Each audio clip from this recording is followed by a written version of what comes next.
From center field at Lexington High School in Lexington, Mass., this is Lexington Blue Sox baseball on LSP. Tonight, it's the Lexington Blue Sox with a record of 5-3-1, hosting the Reading Bulldogs with a record of 5-6. Good evening, everybody. I'm Sam Feely, ready to bring you the play-by-play story as the Blue Sox and Bulldogs face off for the second of 4 meetings this season. Their first meeting came back on June 18th at Endicott on that Sunday night when I was in Vegas, and the Blue Sox got a hard-fought 2-0 win. Kelvin Guzman pitched 6 innings and got the win, and Ryan Filipowicz got the save. The Blue Sox allowed only 4 hits, but only got 2 runs despite 7 hits and 4 Reading errors. Jeff Costello scored both runs in that ball game for the Blue Sox. So you see the Blue Sox in the pearly whites tonight, and the Bulldogs in their traditional road blacks. And here's the starting lineup. The starting lineups, plural, actually. First for the visiting Reading Bulldogs, Nick Brno is going to lead it off in center field, followed by Mike DiDonato at second. Ryan Wolfsburg is in left. Kevin Marciano is at short. Zach Tallis is the DH. Corey DiLoretto is in right. Chris Bosco is behind the plate. Chris Seidel is at third, and Mike Taylor is going to round up the lineup at first base. On the mound for the Bulldogs is Alex Mandris, and Mandris is making already his 7th appearance of the season. No decisions, 11 innings of work. He has a 1.91 ERA. He's allowed 14 hits, 3 runs, all of which are earned, walked 3, and struck out 15 in those 11 innings of work. He pitched in the game against the Blue Sox and went 2 innings and allowed 4 hits and struck out 3, but did not allow any runs. For the Lexington Blue Sox, their lineup looks like this. Aaron Barbosa is going to lead it off in left, followed by Thomas Russo at third. Ross Curley is at short. Julian Alvarez is the DH. Taylor Ferguson is in center. Alex Voytek is behind the plate. Jeff Costello is in right. Josue Feliciano is at first. And Chris Rocco rounds out the lineup at second base. On the mound for the Blue Sox, the veteran Drew Brzezowski. And Drew will be making his first appearance of the season.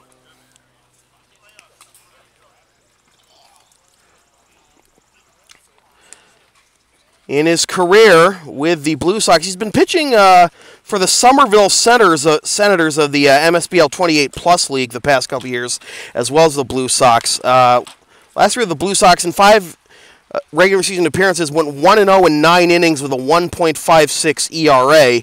And with the Blue Sox last year in the postseason was 1-0 in 4 innings, allowed 7 hits, 3 runs, no walks, and 4 strikeouts.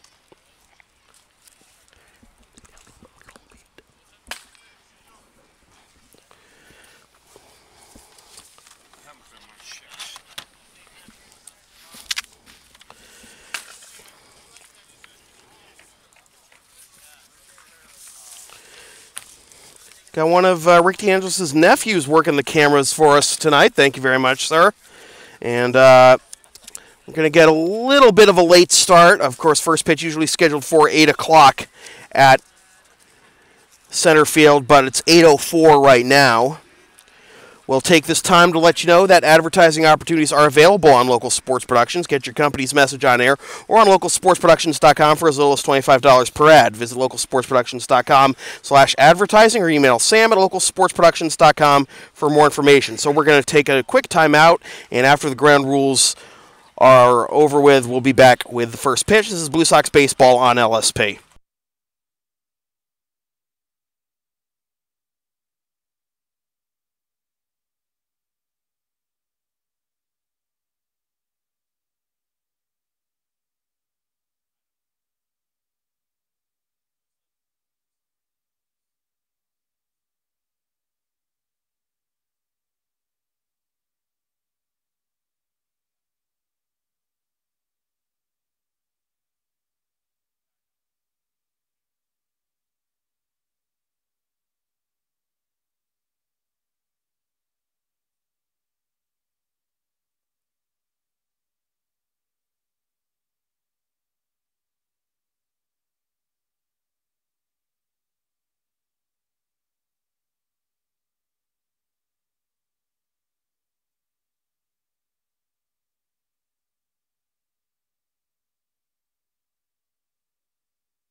So John Halsey and Rick DeAngelis have gone over the ground rules, and you see Rick DeAngelis has given the last pep talk to the Blue Sox before they take the field.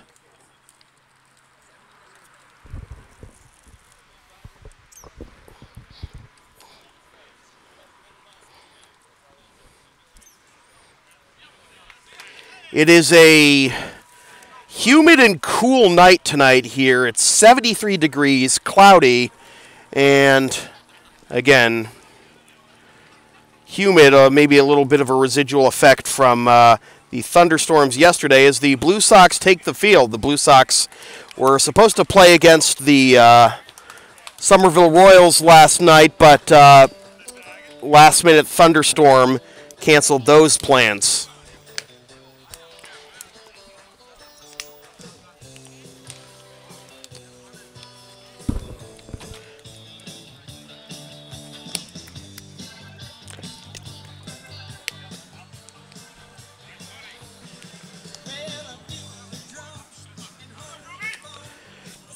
The thunderstorms yesterday actually hit the suburbs worse than the city. Obviously, the Red Sox were able to play after a delay, but there were reports of like quarter-sized hail in the area yesterday, but not really in Somerville. It was just passing downpour and thunder and lightning, but it was not nearly as bad in the city as it was out in Acton and Woburn and such. I should know because I was dog sitting in Somerville and I was ready to go straight from the house to Trum Field, and you know, I'm hearing all these stories about like, oh my God, it's the apocalypse out there, and it was just mostly cloudy for the most part on in Somerville. It was obviously threatening clouds, but didn't really materialize until about 6:30 or so in Somerville. So enough babbling about the weather, let's play some baseball. Nick Brno, the center fielder, is going to lead it off for the Bulldogs. Brno batting .238, no homers, 1 RBI, 5 hits, all of which are singles. The first pitch by Drew at 8:10 p.m. is on the inside corner for a strike. We're underway.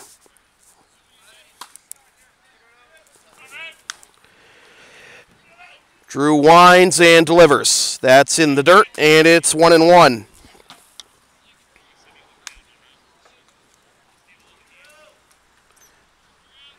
Drew working quickly, and the next pitch.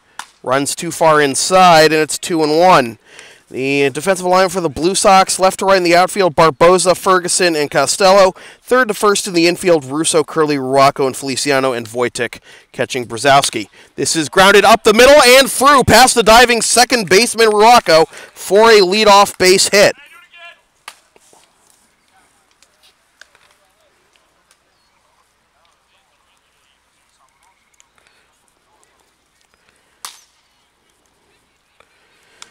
So I'll bring up Mike DiDonato, who's the third leading hitter in the Intercity League and the leading hitter on the Bulldogs at .433 with 2 doubles, 1 homer, and 10 RBIs. In the dirt, blocked by Voytek, and it's ball 1.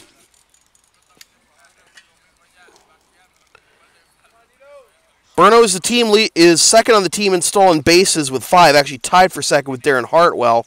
Chris Bosco, the catcher, leads the team with 5. As that's low, 2-0.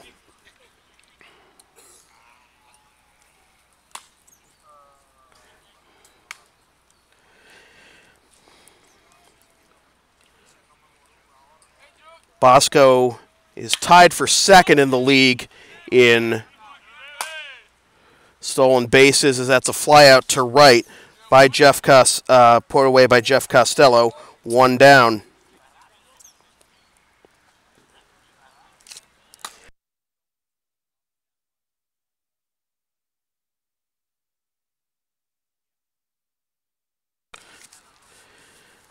So I'll bring up Ryan Wolfsburg.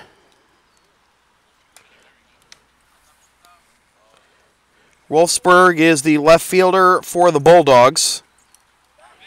check on the runner at first, and he's back diving rather. Wolfsburg batting .250 with 1 homer and 4 RBIs.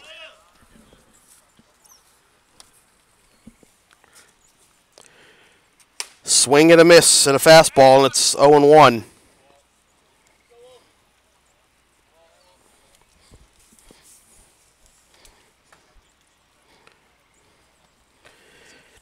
Inching off of first is Brno after the leadoff single. He does not go, and this is grounded to second. Takes a turn on Rocco. Goes to second for 1. On to first. Double play!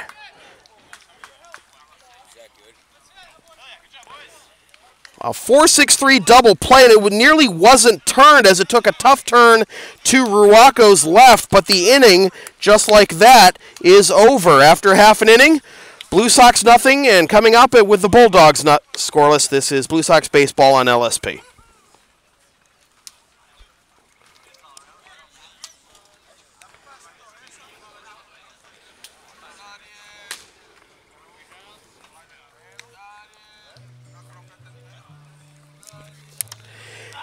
Advertising opportunities are available on Local Sports Productions. Get your company's message on air or on localsportsproductions.com for as little as $25 per ad. Visit localsportsproductions.com/advertising or email sam@localsportsproductions.com for more information.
So here we go to the bottom of the first with the speedster, Aaron Barbosa, due up to lead things off. Barbosa batting .188, no homers, 1 RBI.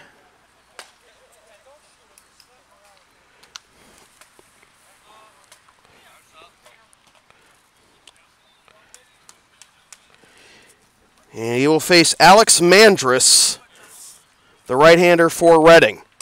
And that misses outside for a ball 1.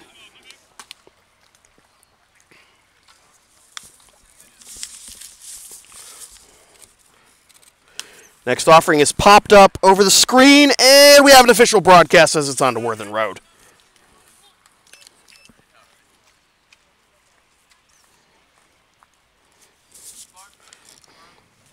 Barbosa, then Thomas. Russo's having an amazing start to the season, and Ross Curley.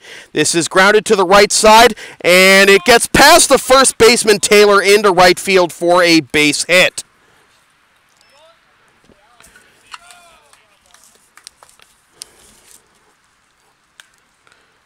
So Barbosa is aboard to lead off the ball game, and they will have to contend with his speed. Well, the Bulldogs. Here's Thomas Russo, who, like I said, is off to a phenomenal start. Leading the team in average at .529 as he takes inside ball 1. .529, 4 doubles and 2 RBIs, and he's scored 8 runs. That's ball 2, 2-0.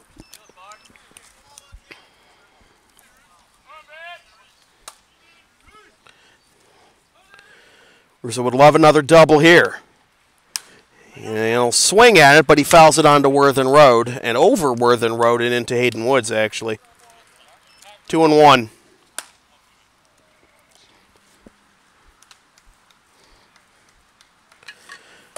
Barbosa inching off of first, And the pitch, he does not go, and it's in the dirt, 3-1.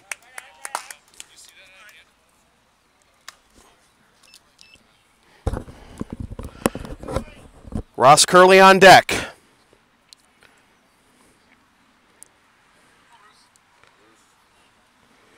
He's taken all the way, and it's strike 2 to fill the count. So we'll see if Barbosa will run on this 3-2 pitch.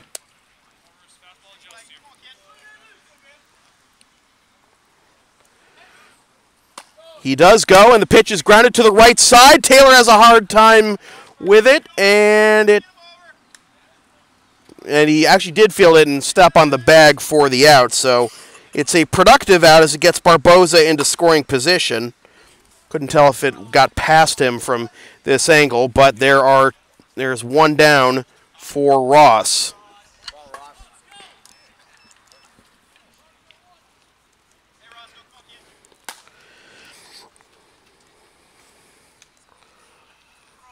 Ross off to an uncharacteristically slow start, but has picked it up in the last couple of games, but now batting .231. He swings and misses there for strike 1.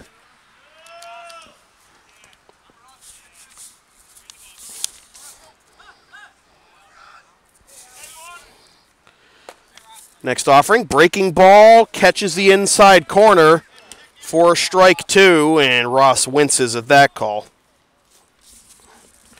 He's got a runner in scoring position with one out, and the powerful Julian Alvarez on deck. Here's the pitch. Grounded down the third base line, and it skips foul.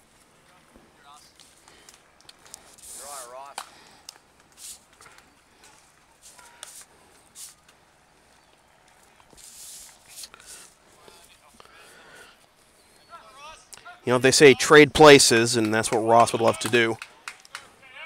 Right here against the sub-500 Bulldogs. Outside with a fastball, 1-2.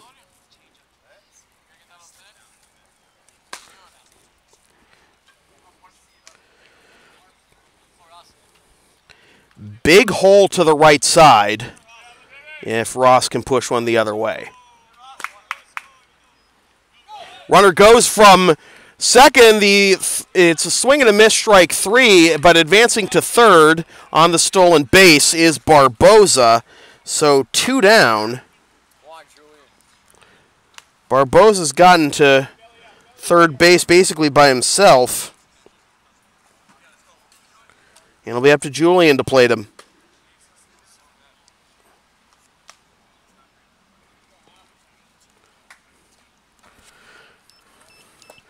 And Julian takes ball 1.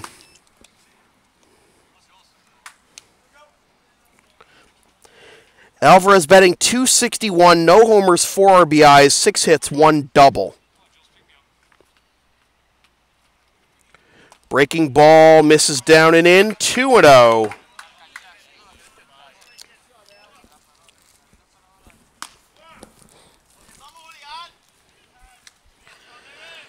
Sun setting behind center field, as you can see. The pink clouds beyond the trees. That's upstairs, 3-0. And maybe they want no part of Julian. Rather take their chances with Taylor Ferguson, who's on deck.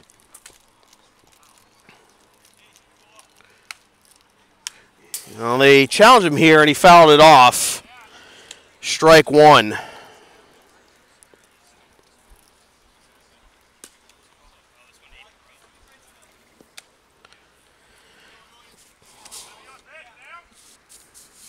Andrus comes set, and this is a little looper into shallow center, and this will be caught on the run by the center fielder Brno, and the side is retired. So they get the leadoff man to third, but nothing comes of it. After one complete, Blue Sox nothing, Bulldogs nothing. This is Blue Sox baseball on LSP.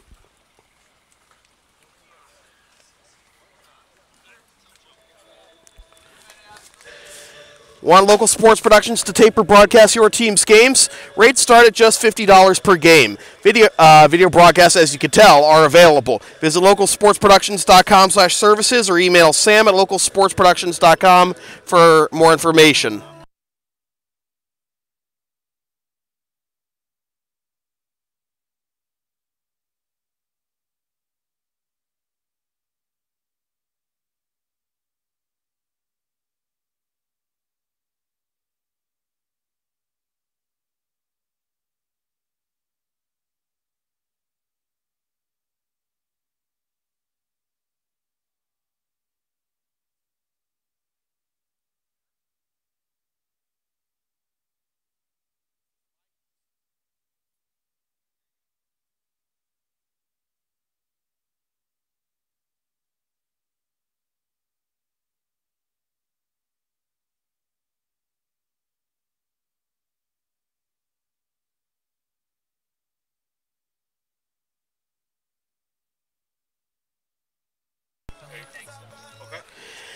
Here we go to the top of the second with the middle third of the order due up for the Bulldogs. Kevin Marciano, Zach Tallis, and Corey DiLoretto.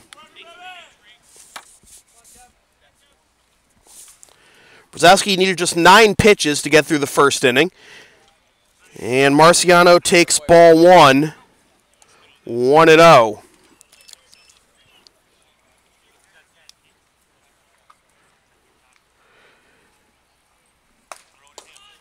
That's a strike, and it's a 1-1 rather.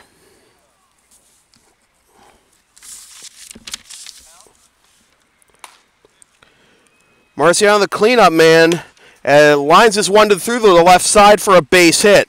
Marciano, before that, was batting .429 with 5 RBIs. So for the second straight inning, it's a leadoff single for the Bulldogs.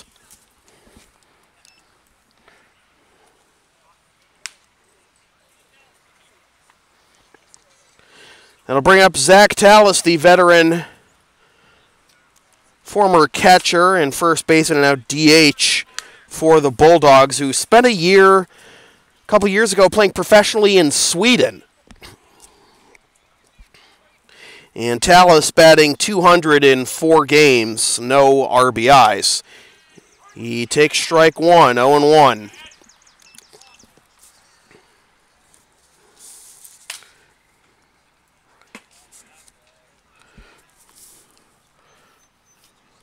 Check on the runner at first, and back standing is Marciano.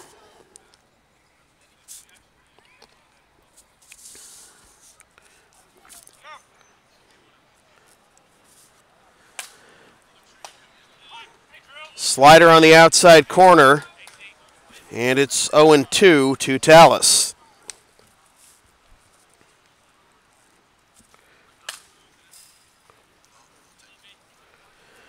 The pitch, low, and you can see Tallis flinched a little bit. Clearly was tempted, but was able to lay off. 1-2. Another check on the runner at first, and Marciano's back standing.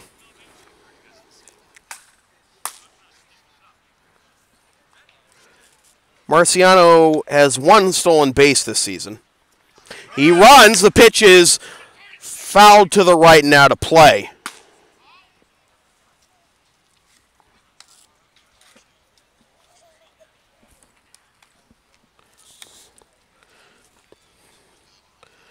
So the hit and run on there for the Bulldogs. Let's see if it's on again here. The Bulldogs as a team lead the ICL in stolen bases with 18.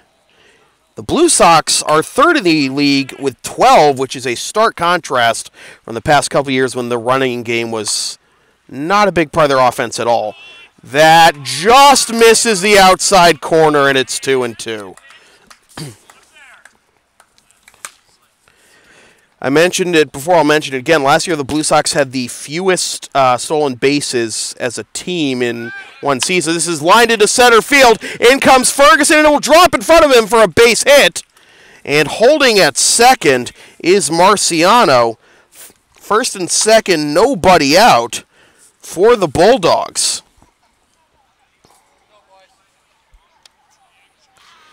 So now Drew really needs a double play ball.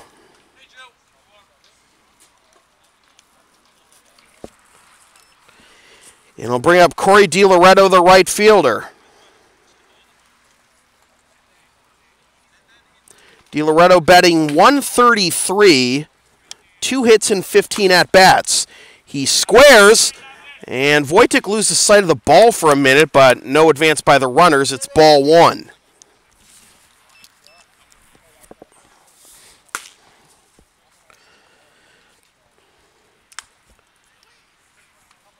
So you can see the first baseman, Feliciano, in on the grass. As the bunt is down, Brzezowski will field it, fire onto first in time. The sacrifice is successful, 1-4. And now it's second and third, 1 out for Chris Bosco, the catcher, who is batting .333, 10 for 30 with 3 RBIs, and he's drawn 7 walks.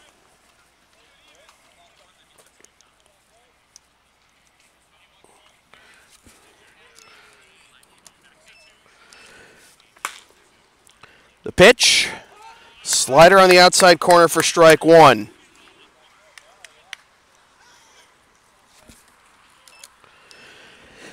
Big chance for the Bulldogs to get on the scoreboard first. Maybe get 2 runs at that.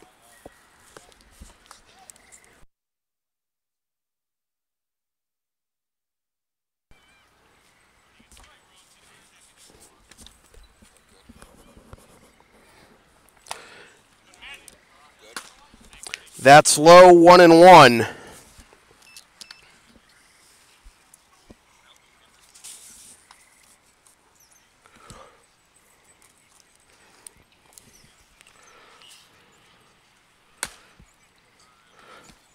That's in the dirt, 2-1.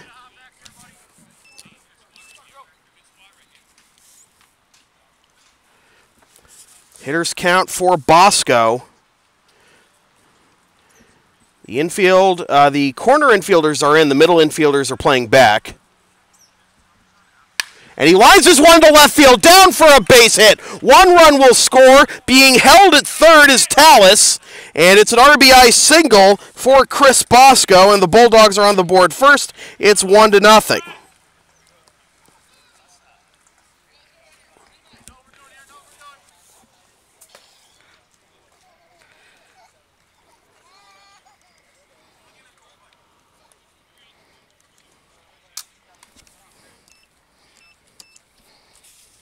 So that'll bring up Chris Seidel as Bosco plates his 4th run of the season. And Seidel pops this one up, foul over the screen and out of play for strike one.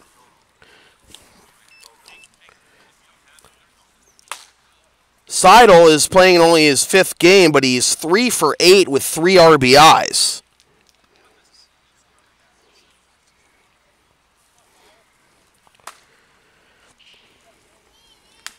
First and third, 0-1, now 1-1.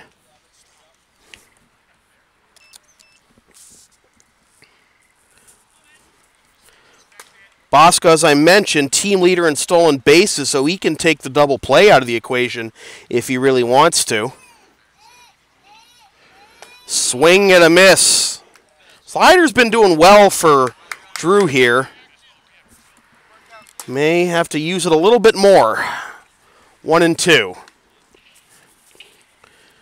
Big thing he wants here is a double play ball.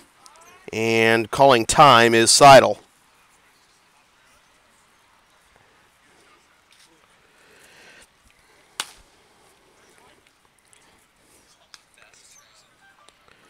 Brzezowski comes set, and the pitch misses below the knees, 2-2.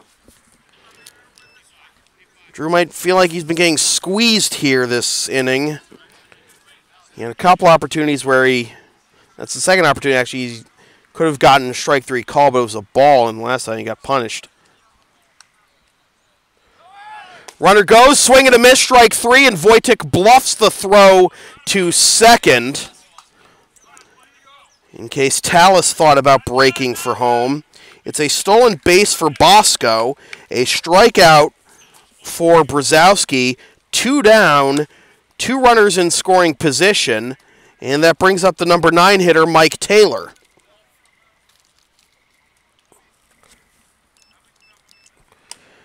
And that misses outside for ball 1.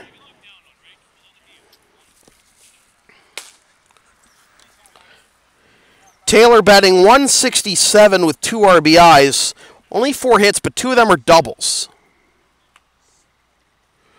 That's down and in, 2-0.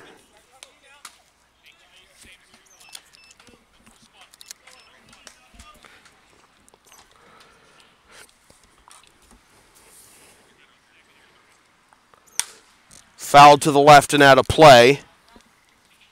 And it's 2-1.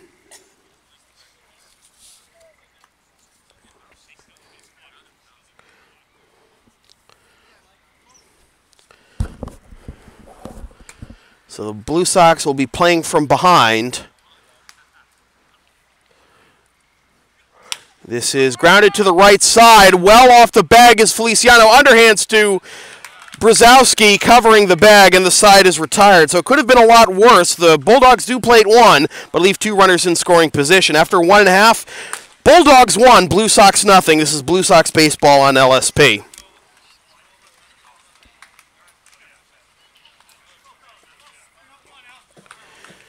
You can follow Local Sports Productions on the web at www.localsportsproductions.com, facebook.com/localsportsproductions, and on Twitter at LSP37. And be sure to click the subscribe button on the LSP YouTube channel to be notified when future broadcasts go live.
Bottom of the second for the Blue Sox.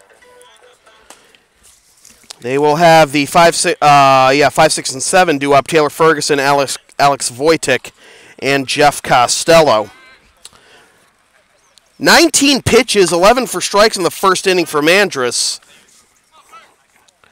But he was unable, the Blue Sox were unable to plate one. Strike 1 to Taylor Ferguson. Ferguson batting .286 with 1 homer and 3 RBIs. He swings and misses. Fooled badly there, and it's 0-2. He'll step out of the box and reset himself. Ferguson wearing Rick D'Andres' number 25 instead of his usual number 10 tonight. Mandris with the wind and the 0-2. Up and away, a little temptation pitch there. Waste pitch, whatever you want to call it. And it's 1-2.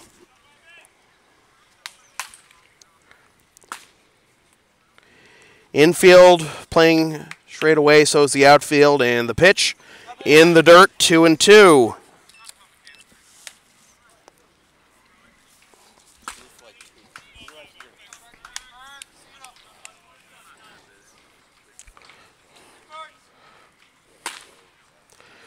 The pitch, chopped to the left side foul, and it'll remain 2-2.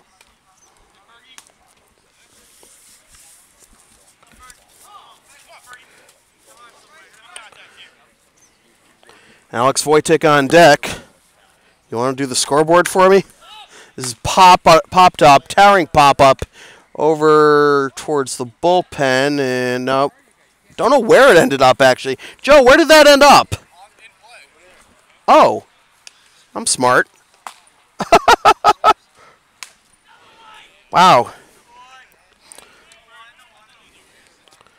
2-2 still. 7th pitch of the at-bat upcoming. Breaking ball misses inside. That could have gone either way, and it is a full count. So Ferguson doing a good job leading off the inning, making Mandris throw a lot of pitches. The 3-2 popped up into shallow right, and making the catch is the second baseman DiDonato for out number 1.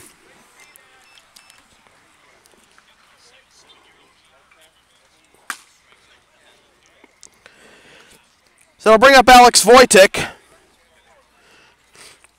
Despite playing in 7 games, he only has 14 at-bats, and he hasn't even drawn a walk. He's had limited action this year in that regard, as that's up and away, ball 1. But he is batting .357 with 1 homer and 4 RBIs. He swings and pops this one to the right, and this will be caught straddling the foul line by DiDonato. So he's busy. Has had to cover a lot of ground to make those 2 pop-ups. 2 down. Let's see if Jeff Costello can prolong the inning. One of 3 former Lexington High shortstops in the lineup tonight. A good breaking ball sweeps across the zone for a strike. Costello batting .348 with 1 RBI. He swings and pops this one up. He is upset with himself, DiDonato, and that drops between 4 different Bulldogs.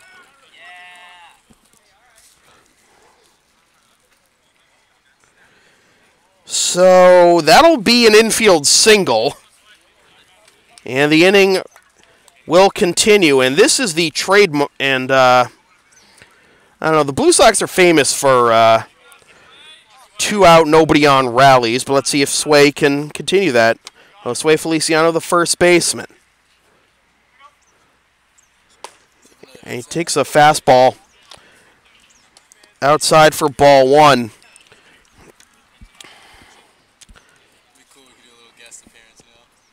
I actually do have a second headset at home. I just don't have it with me. And as going is Costello. Throw down to second. It's a good throw, and they got him. So Costello is gunned down by Bosco, and that ends the inning. Next game you should bring in, I'll go on with you. Is that cool? I used to do announcing for basketball. So after 2 complete, Blue Sox trailing the Bulldogs 1-0 is Blue Sox baseball on LSP.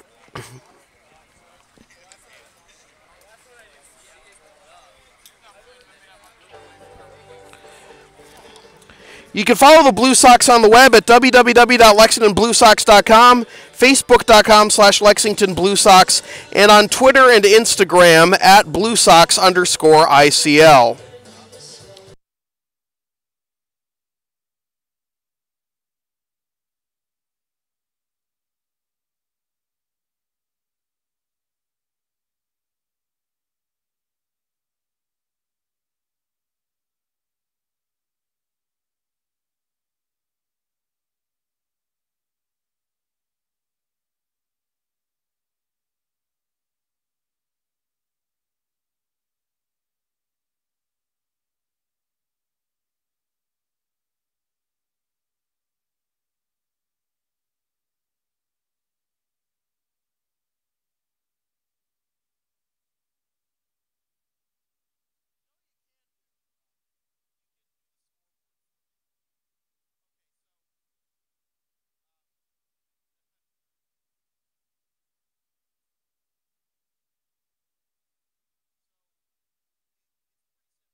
Nick Godfrey is the new pitcher for the Blue Sox. The left-hander who just came back from the ROTC. And he gets a strike in there for strike 1 to Nick Brno, who singled and was retired as part of a double play last inning. first time up, leading off the ball game. That's ball one. 1-1. Top third of the order, Brno, DiDonato, and Wolfsburg. That is fouled to the right now to play to make it 1-2. That rattles off the bleachers at Harold Crum Field.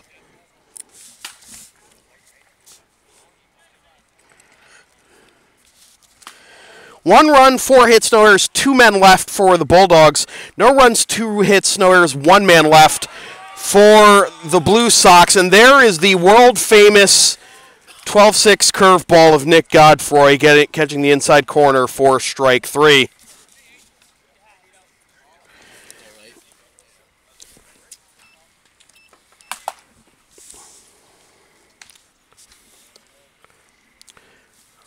Godfrey will drop the curveball on the inside corner again for strike 1 to Mike DiDonato. DiDonato flew out to right on a 2-0 pitch for the first out of the ball game.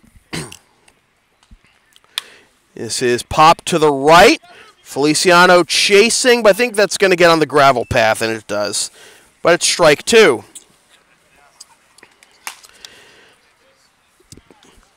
When Godfrey, in his first stint with the Blue Sox, when he got that curveball over the plate, it just fell off the table like a rock, and batters could not touch it. But command was sometimes an issue, but he passed his first test, getting the leadoff man Brno tonight. And he gets a rollover here to Russo, firing on to first, and there are 2 down. And again, it's that curveball.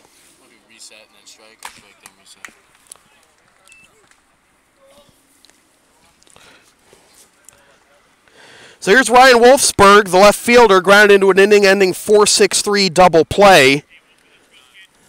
His first time up in the first.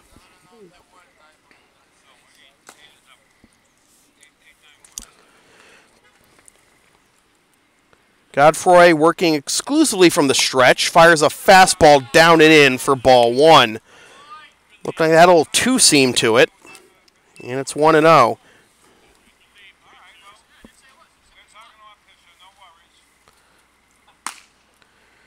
Well, banter apparently between Rick DeAngelis and the Bulldogs bench, all in good fun though, nothing vicious, and it's 2-0 there. That skips away from Voytek.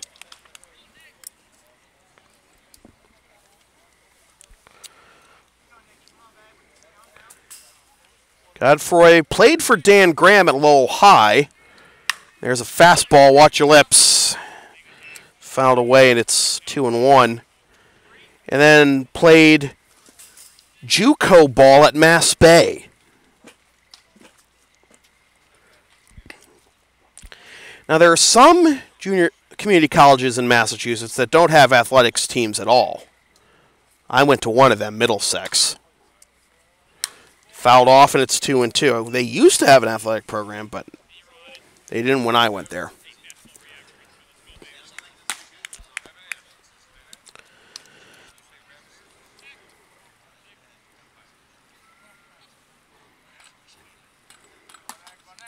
Two and two out with the cleanup man, Kevin Marciano, on deck. And there's the curveball again for strike 3 swinging. After 2.5, it is still the Bulldogs 1 and the Blue Sox nothing. This is Blue Sox baseball on LSP.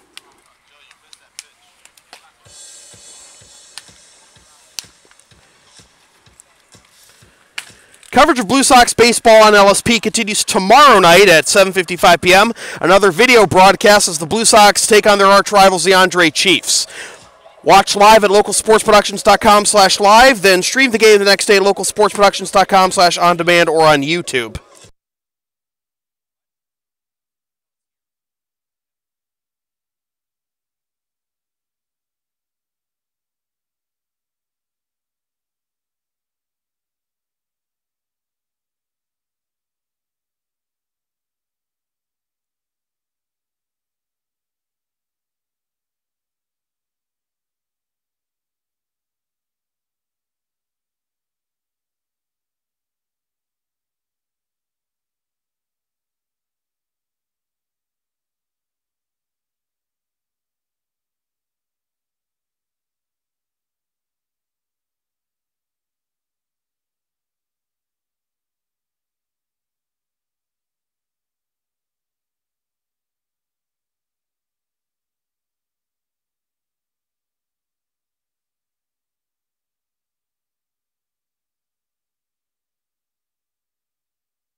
So Josue Feliciano, after being stranded at home, as it were, when Costello was caught stealing to end the second, will lead it off here on the bottom of the third. Sway, then Chris Rocco, and the top of the order, Aaron Barbosa. That's way outside for ball one.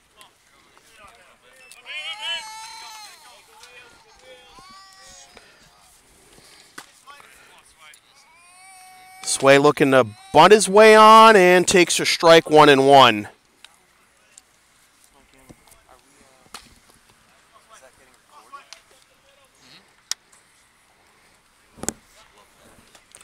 That is low, 2-1.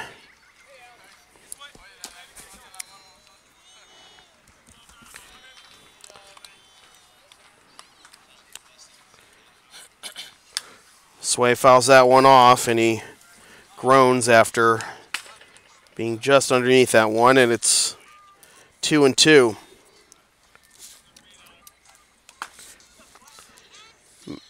Mandrus has thrown 32 pitches through the first 2 innings, and he gets Sway to swing out of his shoes there for the first out.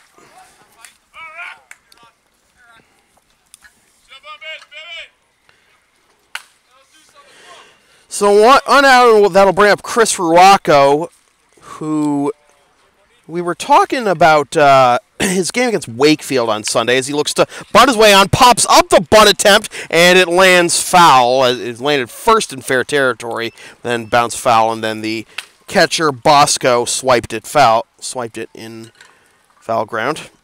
0-1. We were talking to Rock about his game on Sunday against Wakefield. He was, 0 for 3 going into his last at-bat, and then changed his approach against the new pitcher McCarthy, as he fouls that one off to make it 0-2. And he did so successfully, and he laced an RBI double out of it. So he's batting .136 with 4 RBIs. Checks. He was tempted that one. That must have had a lot of break. And it's 1-2.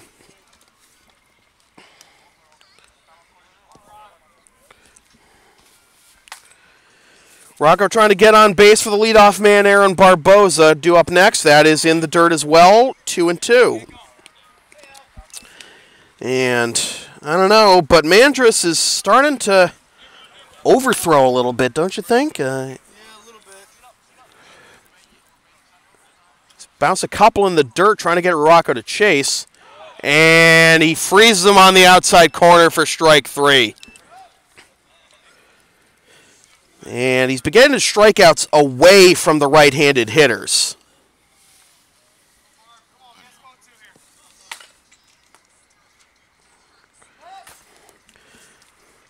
So the lineup turns over for Aaron Barbosa, who singled and stole third, leading off the bottom of the first, but was left there. 1-0 the count to Barbosa.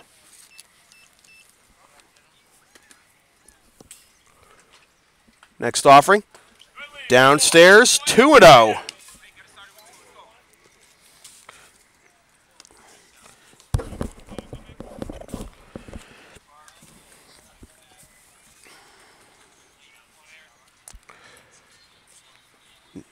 And he takes a strike here to make it 2-1, taken all the way, and now it looks like he'll go to work.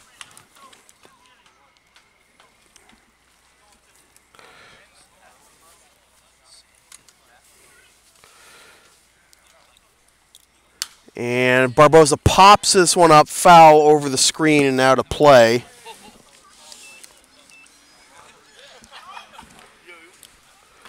Two and two the count.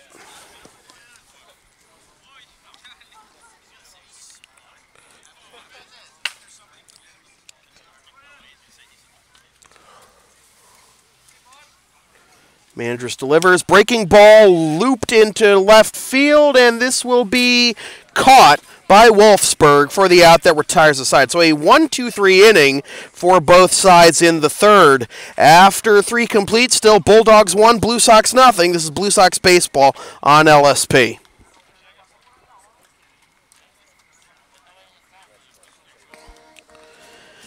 Advertising opportunities are available on LSP. Get your company's message on air or on localsportsproductions.com for as little as $25 per ad. Visit localsportsproductions.com/advertising or email sam@localsportsproductions.com for more information.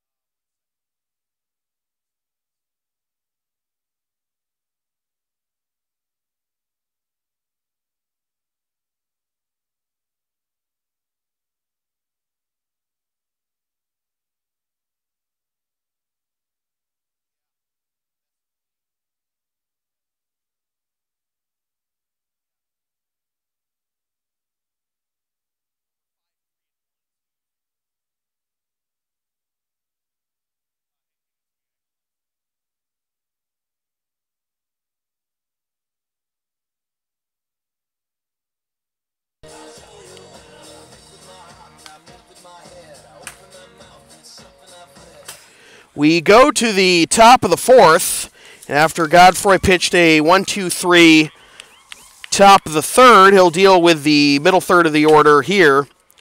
Marciano, Tallis, and DiLoretto. This is the part of the order that was due up when the Bulldogs got their rally going. That gave him the only run of the game thus far. That's ball one to Marciano, who singled and eventually scored what is thus far the game's only run back in the second. Godfrey making his third appearance of the season as this is popped foul to the right. Chasing is Costello, and it gets out of play to make it 1-1.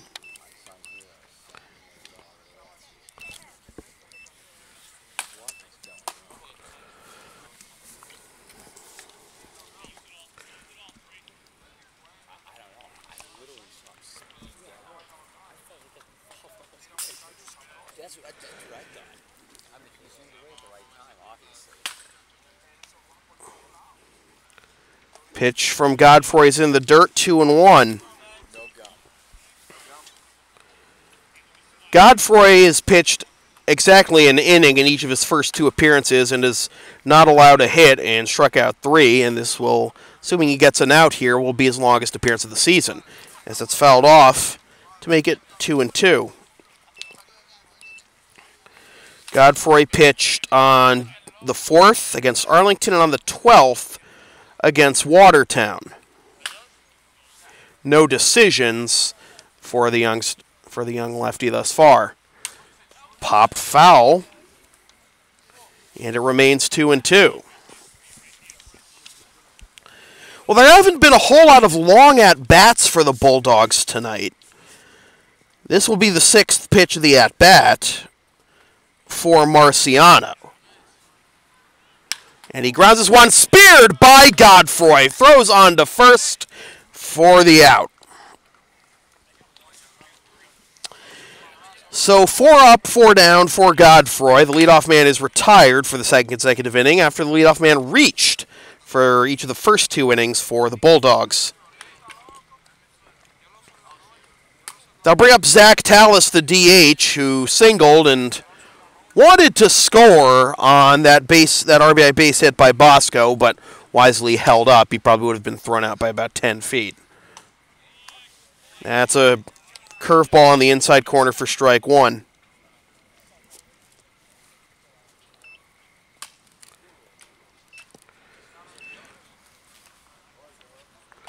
Curveball misses on the outside corner, 1-1. I look good from here, but maybe it's my angle.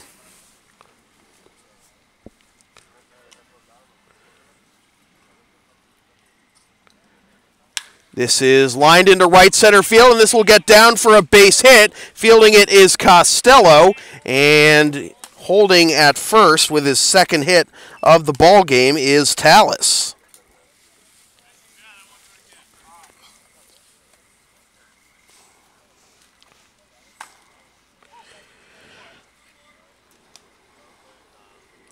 So 3 out of 4 innings, the Bulldogs have had a base runner.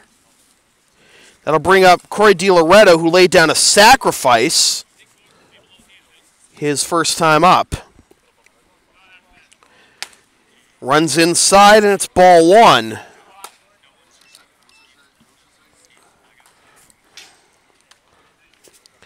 Tallis not a threat to run at first.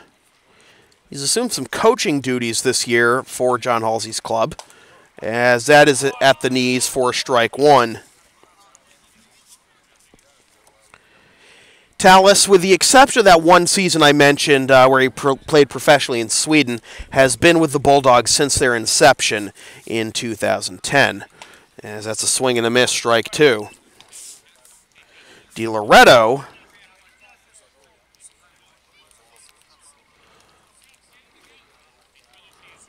on the other hand, is in just his second season with the Bulldogs. As he fouls that one away, remains 1-2. DiLoretto last year batted .429 with 2 doubles, a triple, and 5 RBIs. He played in just 6 games and had 21 at-bats. Breaking ball drops in there for strike three. 2 down. And that'll bring up Chris Bosco as the RBI single. That is the difference in this game. Because DiLoretto batted .429 last year, batting .133 entering tonight. Quite the difference. Bosco, RBI single, stolen base for his team-high 6th stolen base last time up, as that's upstairs, ball 1.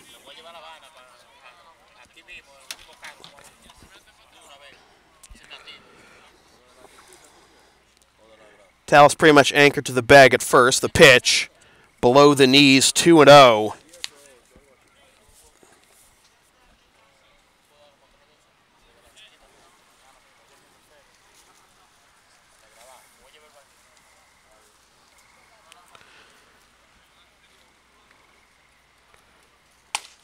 Fastball catches the inside corner, 2-1.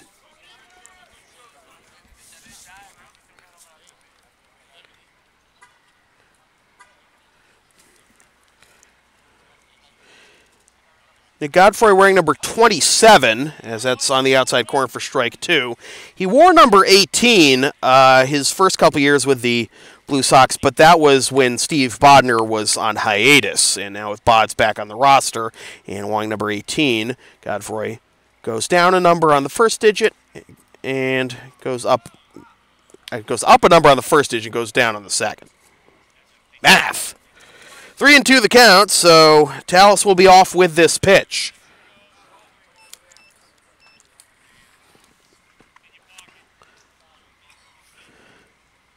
The payoff pitch, fouled into the screen.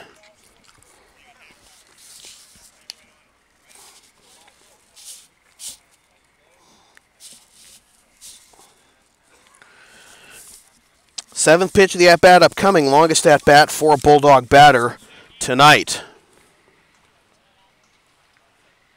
Here it is, the runner goes, breaking ball, and he had to wait on it and fouled it off at the last minute. You know, it's coming in that plane. You know, okay, so you can crush a high breaking ball. That's so high, you don't want to swing and miss at it if it stays above the strike zone. So you end up just fouling it off. Runner goes again. Swing and a miss, strike 3. Blew the fastball right by him that time, and the side is retired. So 4 strikeouts in 2 innings for Nick Godfrey. After 3.5, we're halfway home. It is still the Bulldogs 1 and the Blue Sox nothing. This is Blue Sox baseball on LSP.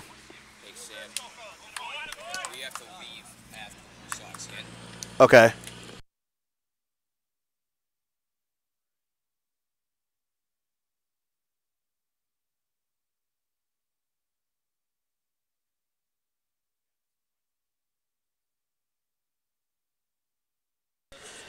Want LSP to tape or broadcast your team's games? Rates start at just $50 per game. Visit localsportsproductions.com/services or email sam@localsportsproductions.com for more information.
Bottom of the fourth. And you got a rally starter coming up for the Blue Sox in Thomas Russo, to be followed by Ross Curley and Julian Alvarez. Against Alex Mandris, who has thrown a lot of pitches for just 3 innings of work, but has only allowed 2 hits and no runs. First pitch to Russo is down and in for ball 1.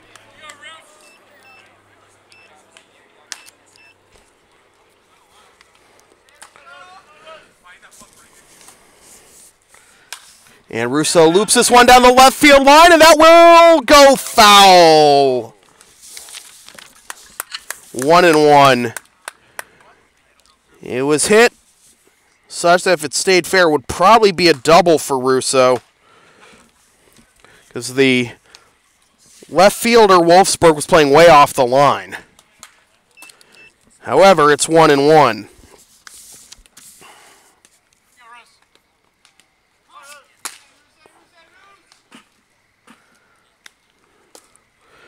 Russo takes down and away, ball 2, 2-1.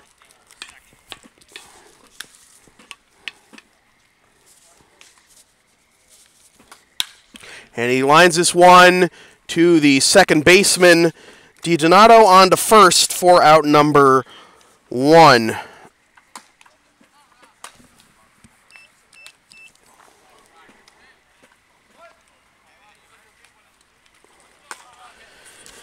So I'll bring up Ross Curley, who struck out on a pitch in the dirt his first time up in the first.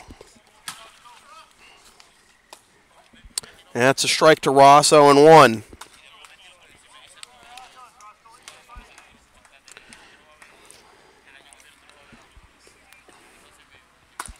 Big gap to right center for Ross. He fouls that one off, and it's 0-2. This is not like what the Reds do when they shift on him.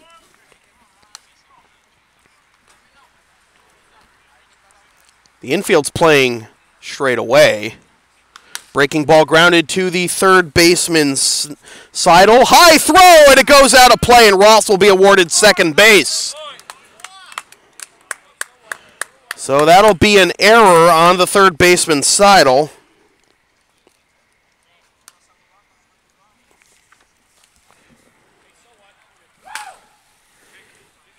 And the Blue Sox have a runner in scoring position for the first time since the first.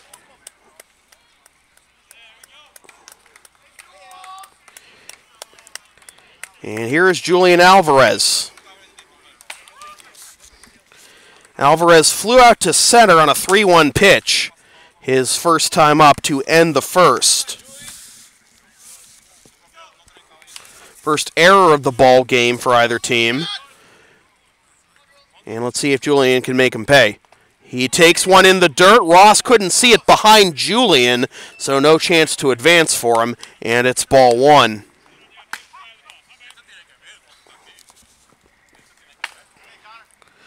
Although I don't know if that would have gotten far enough for Ross to really advance had he seen it. 1-0 the count. Ross dancing off of second, and seeing that, Mandris is going to spin back and look him back.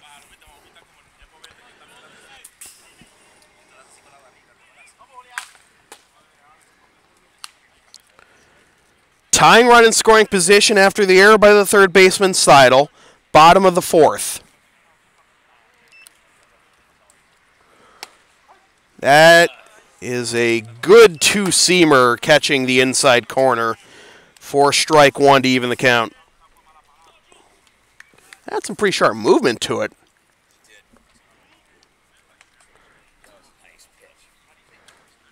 So 1-1 to Alvarez.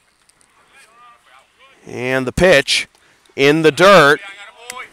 2-1 as Ross holds at second.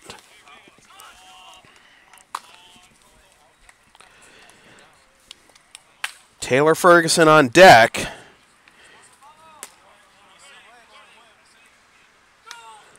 The pitch, a little looper, caught by the second baseman, DiDonato. Tough break for Julian there, and there are 2 down.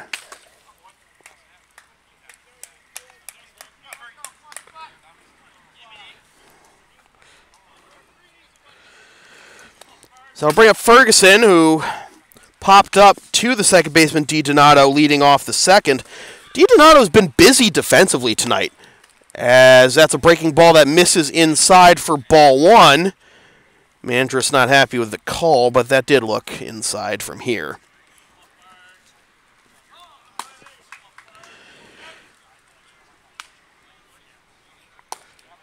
Down and away, 2-0. Saying DiDonato's been busy. He had he just caught that little looper to him right there, and then in the second had to run a long way for 2 pop-ups, and then infield single by Costello dropped between him and 3 other Bulldog infielders, including the pitcher, Mandris. Hitters count for Ferguson. Let's see if he can get one and drive.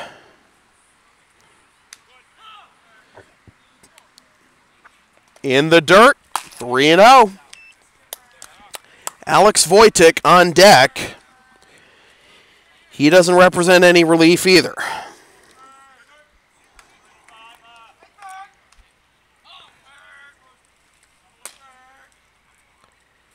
Curley still at second after reaching on the error. 2 out. And the pitch taken all the way. And now Ferg will go to work.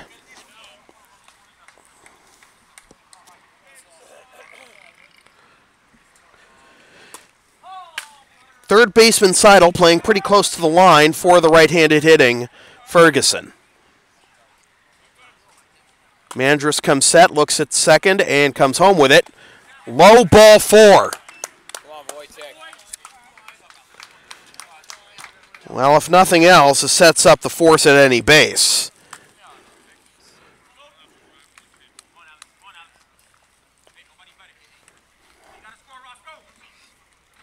I apologize for the mistake having the base indicator saying there's a runner on first instead of runner on second. Now the base indicator is correct, folks.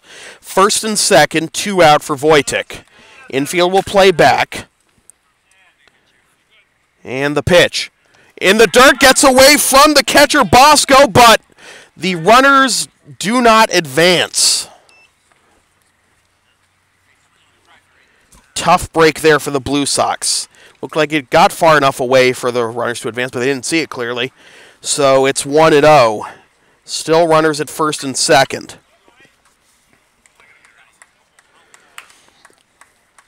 Mandris looks at second and comes home. Fouled into the screen, 1-1.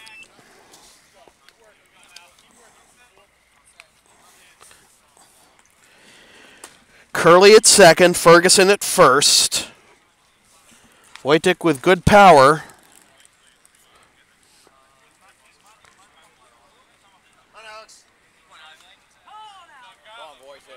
The pitch popped up into shallow left, shortstop, and left fielder comes in to make the catch, Wolfsburg.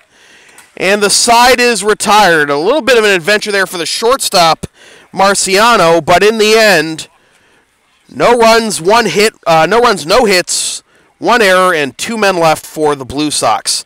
After 4 complete, Bulldogs 1, Blue Sox nothing. This is Blue Sox baseball on LSP.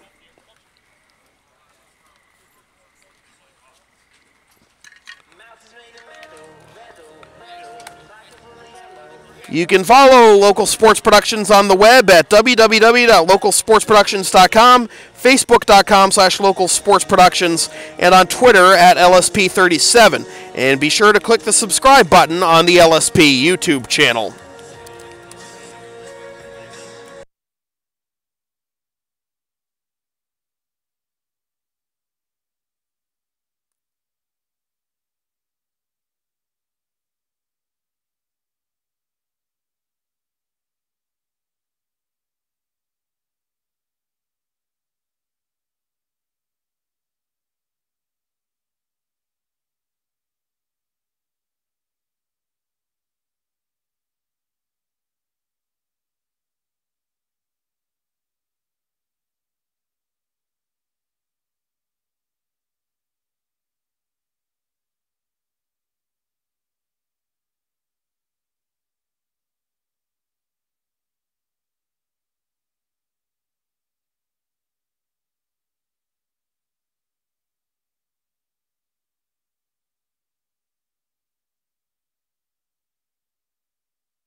So here we go to the top of the fifth. Nick Godfrey still out there, and the pitch is a breaking ball in there for strike one to Chris Seidel. And that's fouled off for strike two to Seidel, who was 0 for 1 with a strikeout.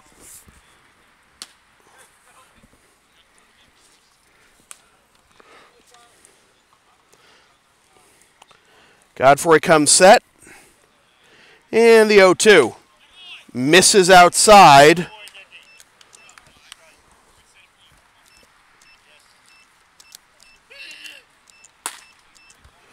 One and two the count. Seidel, Taylor, then the top of the order, Brno, as that misses 2-2.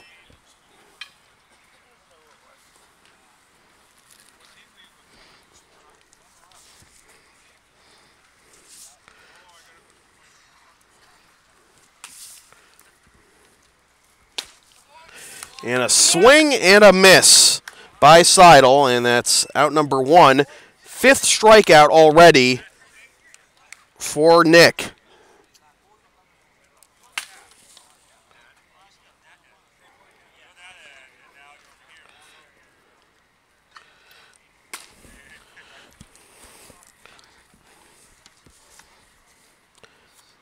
First pitch to Mike Taylor is in the dirt for ball one. Taylor grounded out 3-1 to end the second.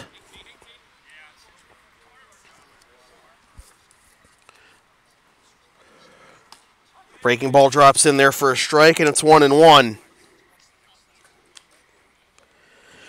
Go with the stationary camera right now, as our camera boys had to turn in. They have work in the morning, as this is driven deep to left. Back goes Barbosa, and he makes the catch a couple feet in front of the wall for out number two.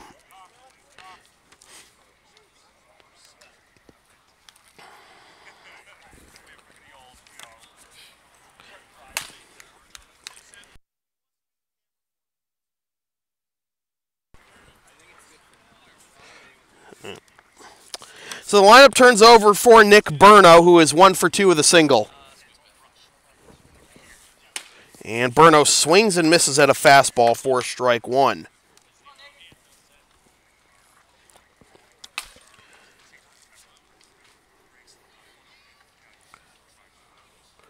Breaking ball. Ooh, what a beauty there. So good that Voytek couldn't hang on to it, and it's 0-2.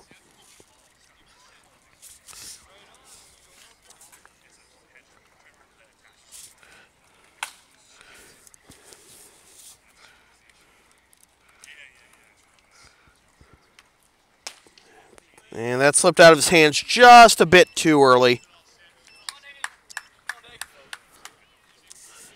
1-2 with Mike DiDonato, the ICL's leading hitters, on deck. The pitch, chopped too short, out of the reach of Godfrey, fielded by Curley, throws on to first for the out. That retires the side. Great play by Ross there. And the side is retired after 4.5. It is still the Bulldogs 1, the Blue Sox nothing. This is Blue Sox baseball on LSP.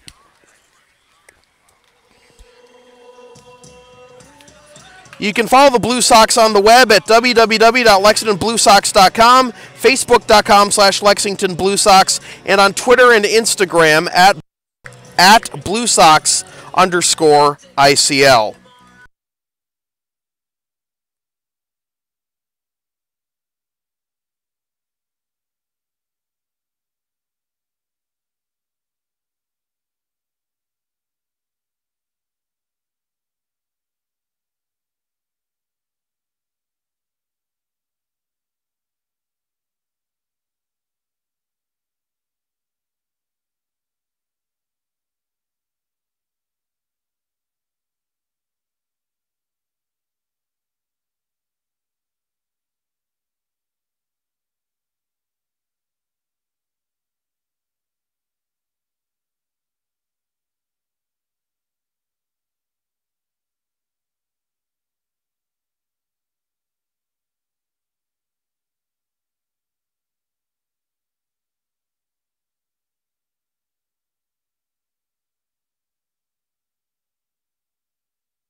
So here we go, the bottom of the fifth. Blue Sox need to get some base runners here. Jeff Costello will lead things off.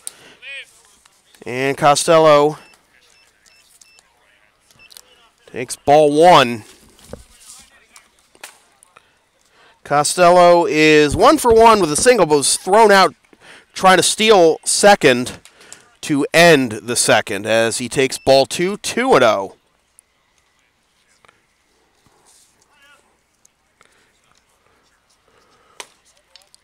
In there for strike one to make it 2-1.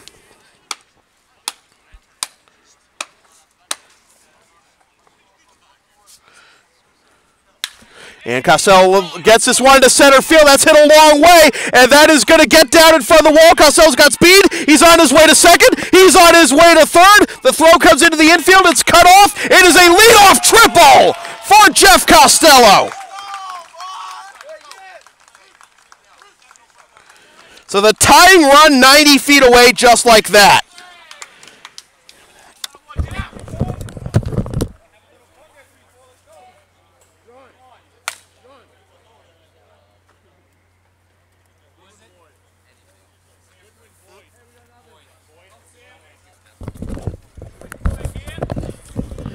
So we're going to have a pinch hitter for Josue Feliciano, as it'll be Sam Goodwin Boyd getting the at-bat here.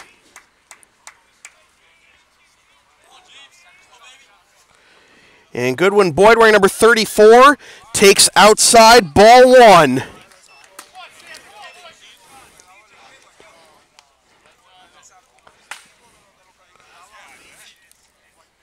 Boyd is 1 for 1 this season. Make that 2 for 2 as that gets that off the wall. Goodwin Boyd's on his way to second. Costello will score easily. A big RBI double for Sam Goodwin Boyd. And it's tied at 1. His only plate appearance resulted in a walk this season. I misspoke that he was 1 for 1, but there is 1 for 1. A big RBI double, and the Blue Sox have tied the game at 1. And now Justin Silvestro is going to pinch hit for Chris Rocco.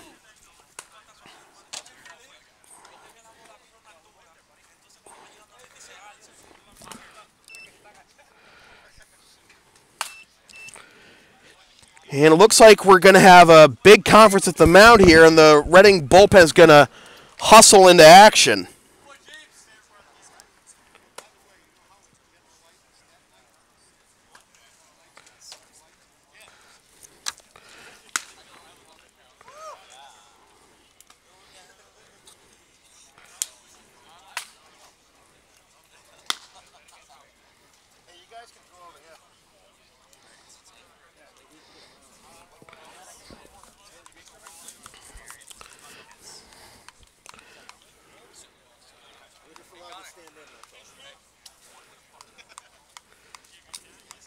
So Johnny Hayes has said what he has to say. And that'll bring up Justin Silvestro.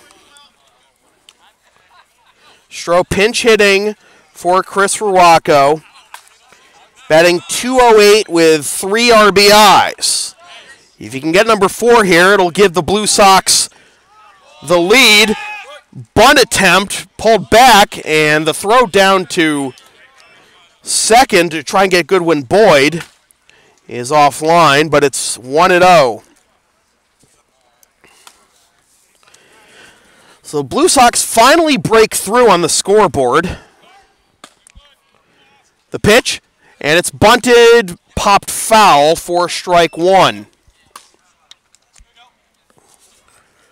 1-1 the count to Silvestro. So I assume this means we're going to have a straight substitution defensively with Goodwin Boyd going to first and Silvestro going to second in the top half of this inning.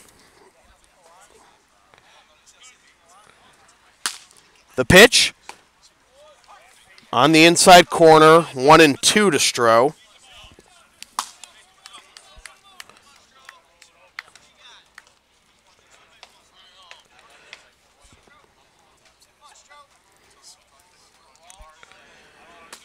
Goodwin Boyd at second after the RBI double. Inching off of second. The pitch. And he went around according to the home plate umpire. First base is open, so catcher Bosco has to throw to first. And the strikeout is completed. 1 down.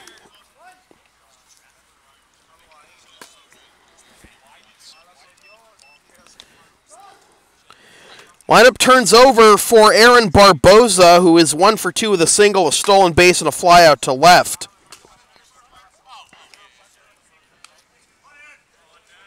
Mandris just picked up his 4th strikeout.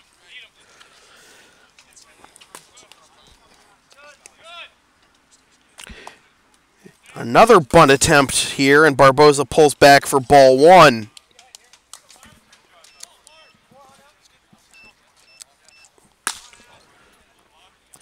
Bottom of the 5th, 1-1 our score. Blue Sox finally on the scoreboard after a triple and a double leading off this inning. The pitch popped up over the screen and out of play, and past the bullpen. 1-1.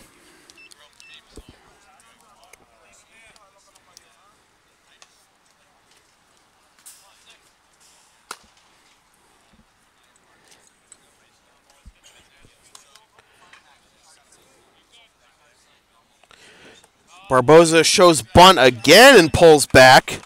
2-1. He's got the speed to leg one out if need be.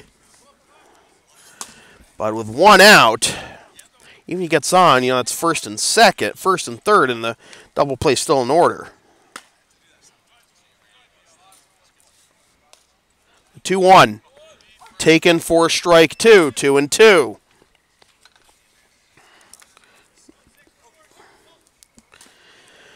Thomas Russo on deck. He's turned into a doubles machine this year, but doesn't have a hit tonight. He had 2 groundouts.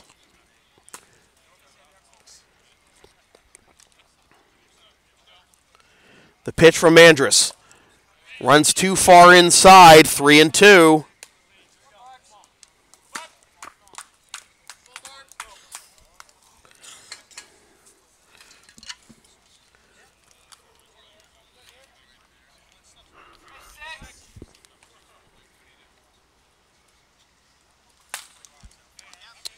Mandris accepts the sign from Bosco and comes home with it.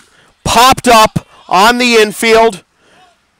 And it'll be caught by the shortstop, Marciano, for out number 2.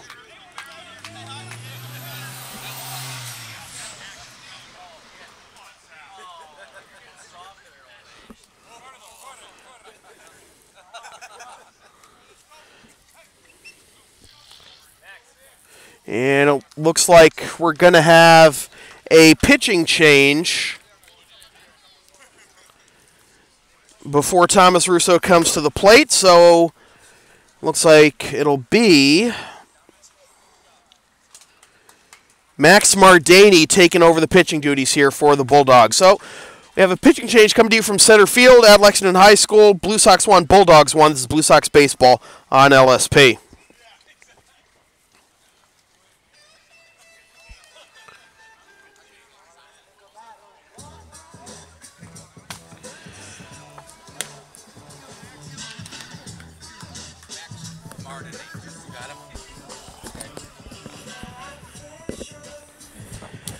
Coverage of Blue Sox baseball on LSP continues tomorrow night at 7:55 p.m. when the Blue Sox host their arch rivals, the Andre Chiefs. Watch live at localsportsproductions.com/live, then stream the game the next day at localsportsproductions.com/on-demand or on YouTube.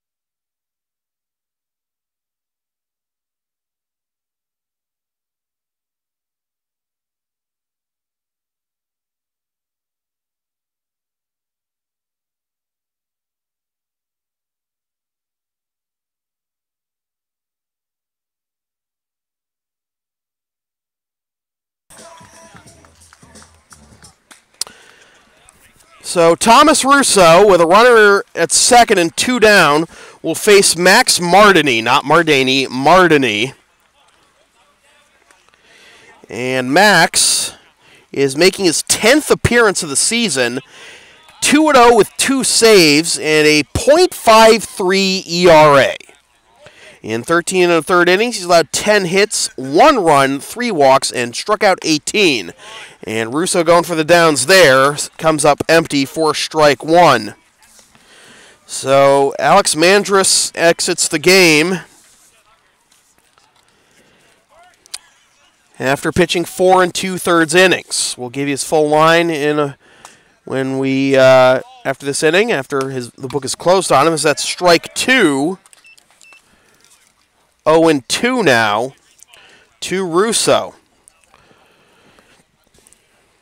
It's basically the closer here for the Bulldogs. Mardini coming in the 5th inning of a tie ball game. There's action behind him in the bullpen too.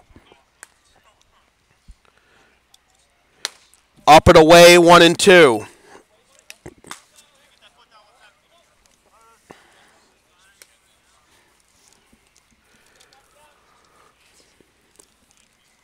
Triple and double beginning this inning. Since then, a strikeout, a pop-up destroy. This is into right field, and this will be cut off by the second baseman, DiDonato. Throw to first in time, and the side is retired. DiDonato has been busy over there at second base tonight. So the Blue Sox get 1 run on 2 hits, leave the go-ahead run in scoring position. After 5 complete, we have a new ball game. Bulldogs 1, Blue Sox 1. This is Blue Sox baseball on LSP.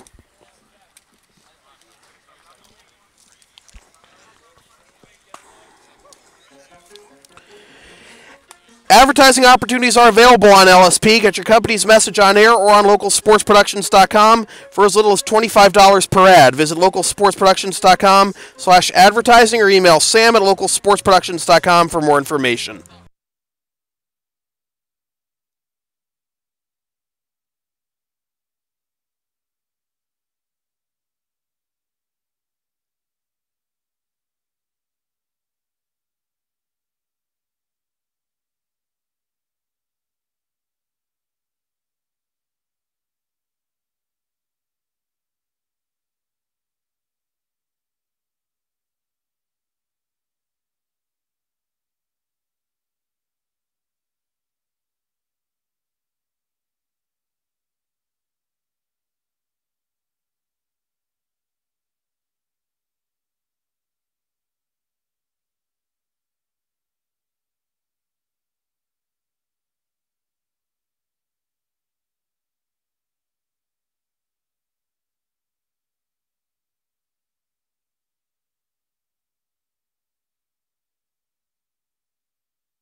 New pitcher for the Blue Sox is Brady Furden, the right-hander who's in his first season of action with the Blue Sox.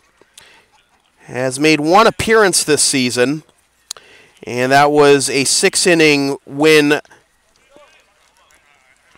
against Arlington on June 15th, in which he allowed 4 hits and 3 runs, none of which were earned, walked 1, struck out 6. And that's strike 1.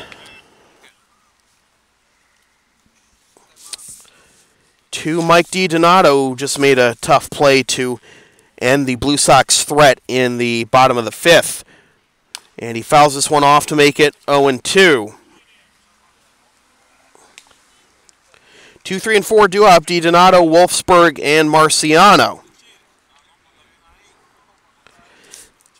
Godfrey's night is done after 3 one-hit shutout innings, as that's fouled off again. Still 0-2.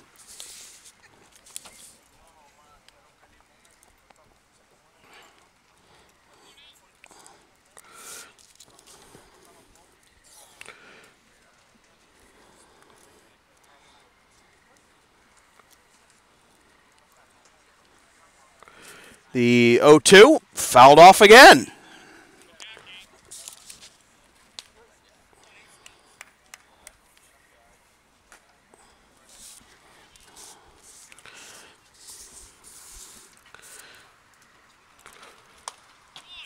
Off-speed pitch misses down and in as he finally takes one, and it's 1-2.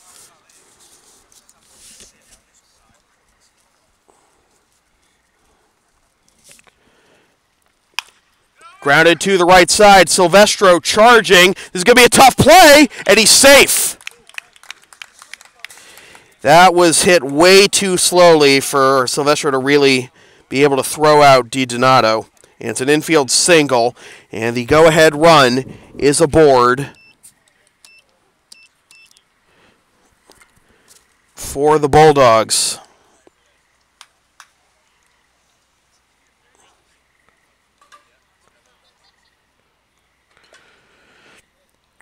And the home plate umpire wants to see a baseball from Ferdin. And it looks like everything's all set.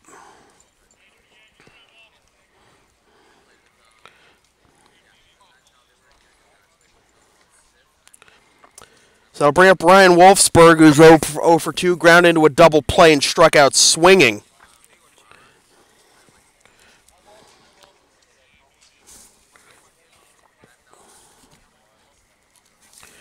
Go ahead, run it first for the Bulldogs, and that is below the knees for ball 1 to Wolfsburg.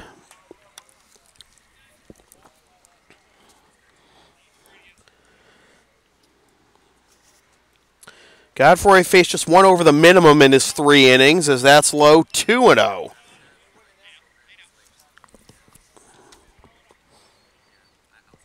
So Silvestro in the game at second, and Goodwin Boyd in the game at first. Throw over to first, and back standing is DiDonato.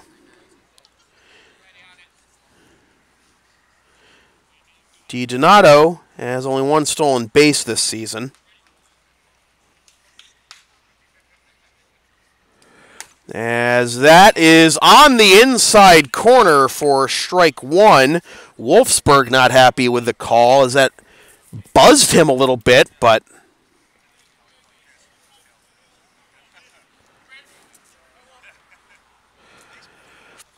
two and 1. This is chopped to the left side. Only play will likely be to first. They will have no play as both Russo and Curley couldn't field it.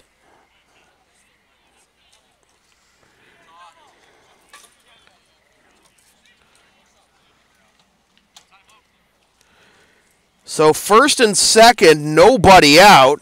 And Matt Karras is going to go out to have a word with Brady Ferdin.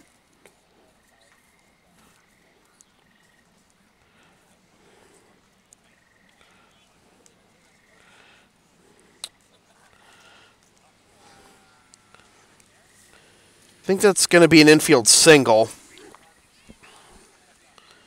So 2 on, nobody out.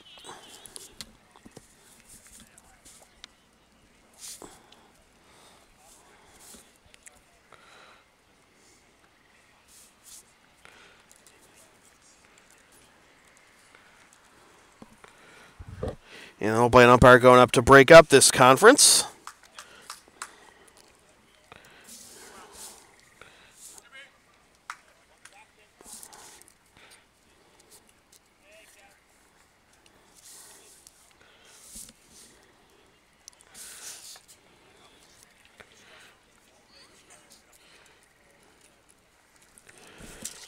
And here's the cleanup man, Kevin Marciano, who's 1 for 2 with a single and a run scored.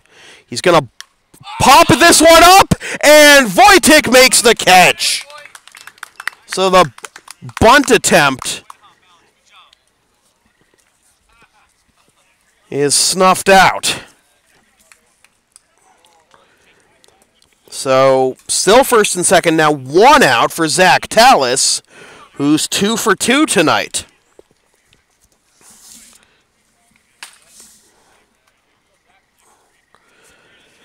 That's a big first out there. You get the cleanup man out of the way, but you got the dangerous Tallis as that runs well inside for ball 1.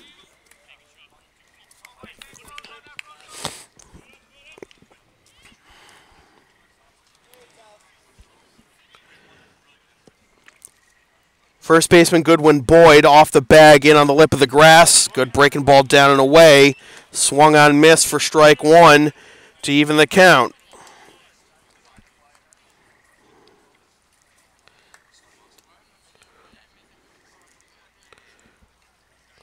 Third baseman Russo guarding the line.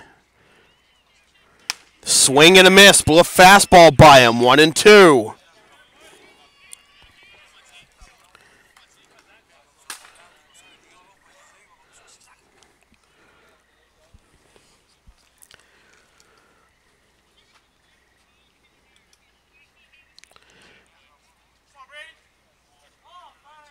Ferdinand accepts the sign from Voytek, comes set, and the pitch in the dirt, and Voytek has to dance around Tallis to try and corral that one.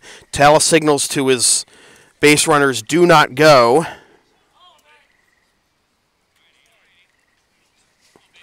And it's 2-2.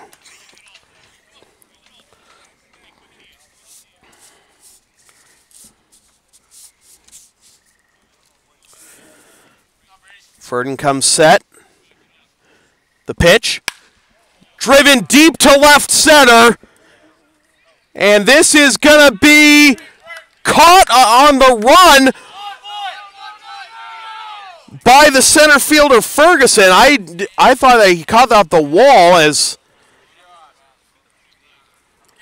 tagging from second is Donato. Tallis pitched his bat away like he had driven that one out on a... If it were drier, he may have, but it's still a little humid here, and that may have kept the ball in the ballpark there. So a long out number 2. So first and third, 2 out. And that brings up Corey DiLoretto. Swing and a miss. Strike one to DiLoretto, who is 0 for 1, laid down a sacrifice. And struck out looking.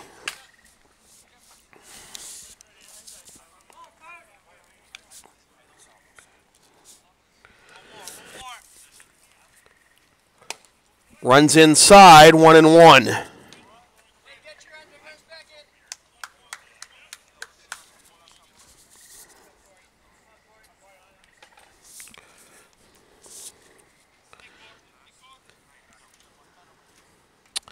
Inching off the bag at first is Wolfsburg. And the pitch, down and in, 2-1.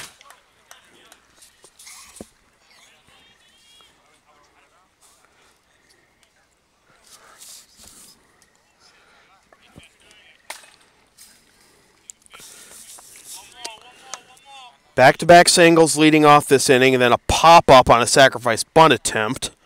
And a deep fly ball out to center as that swung on and missed, strike 2.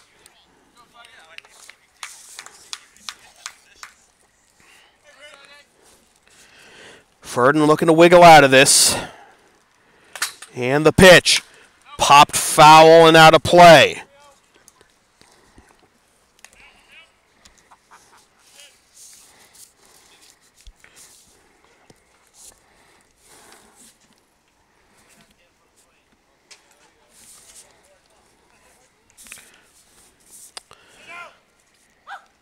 Donato at third, Wolfsburg at first, the 2-2. Grounded to first, and it gets by Goodwin Boyd down the line! 1 run scores, being held at second is Wolfsburg. And the Bulldogs have taken the lead 2-1. What a turn of events there. It was a tough ball to handle for Goodwin Boyd, who had just entered the game. And Corey DiLoretto gives the Bulldogs the lead again at 2-1. So here's Chris Bosco, and he grounds this one to the right side and through for a base hit. Being waved around third is Wolfsburg. The throw to the plate is cut off, and it's 3-1.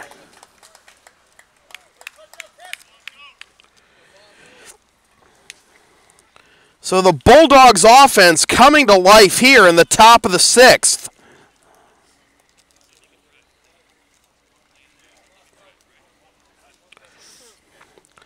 Well, first pitch swinging there for Bosco, and he has his second RBI of the ball game.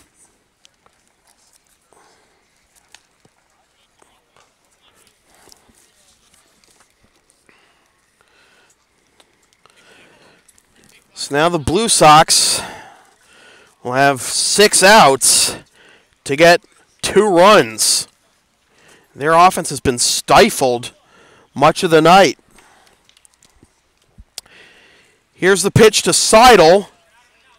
Ball 1.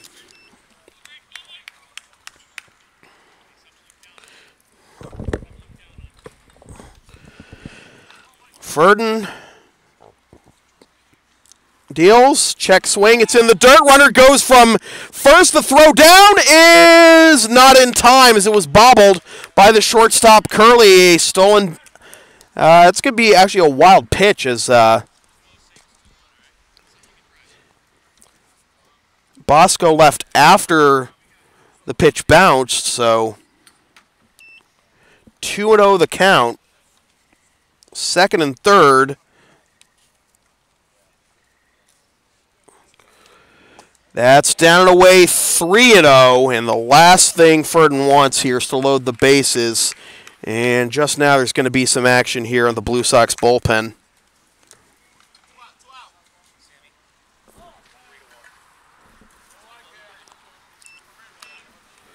The pitch at the top of the strike zone, 3-1.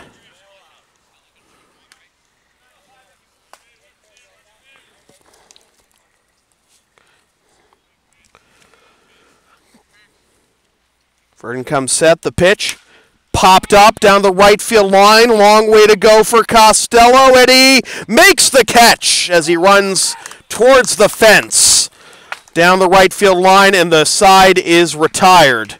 But the Bulldogs get 2 runs on 4 hits and leave 2. After 5.5, it is now the Bulldogs 3 and the Blue Sox 1. This is Blue Sox baseball on LSP.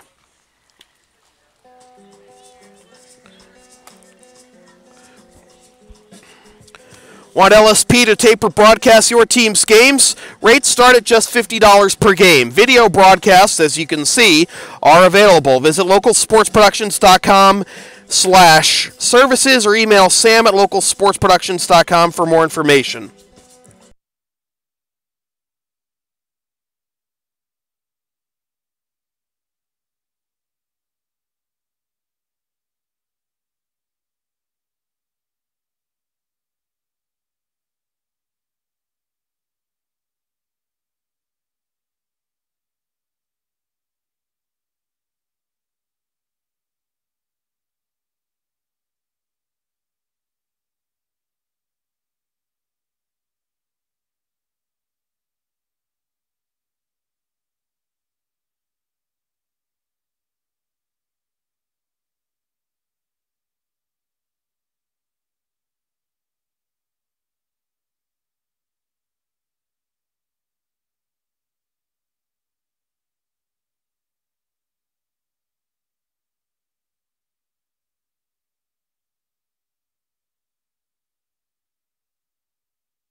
Ross Curley to lead things off here in the bottom of the 6th as the Blue Sox have some catching up to do. They fell behind 1-0 in the second. It only took them until the last inning to get on the scoreboard. 3, 4, and 5 due up. Curley, Alvarez, and Ferguson. Misses upstairs for ball one. Martini is still out there for his first full inning of work, and it is right now his game to win. The pitch runs inside, 2-0.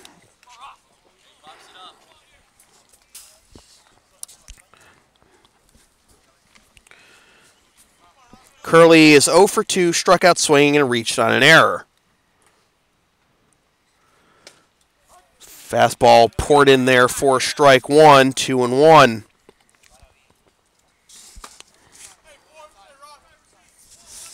We started this game at 8:10 p.m.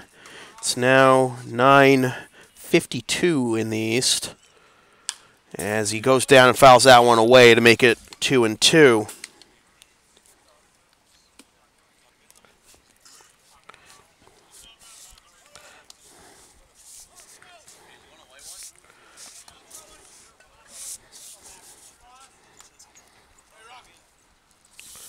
And Curley fouls that one off, but it's unable to hang on to it is the catcher Bosco, so Curley stays alive. Bosco might have taken the brunt of that foul ball as well. Maybe got clipped by Curley's bat. I don't know. 2-2 the count. 3-1 our score. Martini working exclusively from the stretch. Comes home with it. Breaking ball lined up the middle. It is caught by the second baseman DiDonato. Picked up, thrown on to first for the out. That'll look good off the bat, but it slowed down and came back to the second baseman DiDonato, who is having a fantastic game defensively. So 1 down, and that'll bring up Julian Alvarez. Alvarez is 0 for 2, flew out to center to end the first, and lined out to second in the fourth.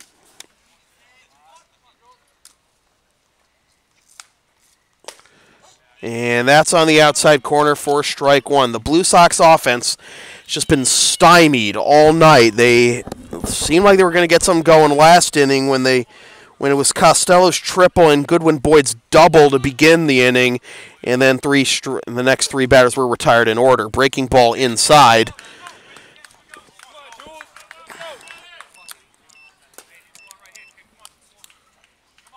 One and one.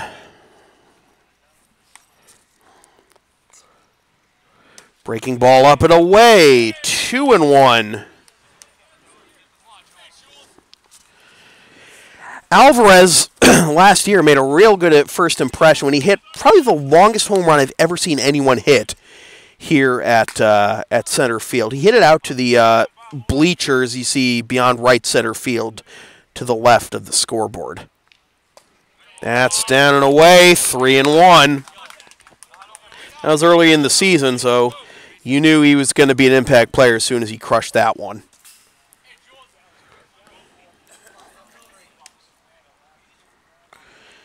Three and one the count to Alvarez.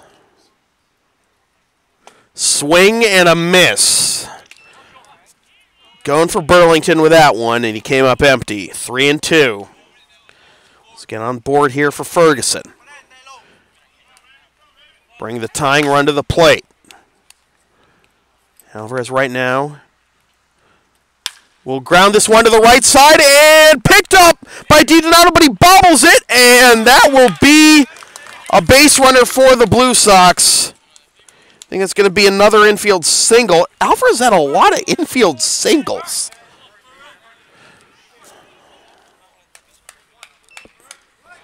So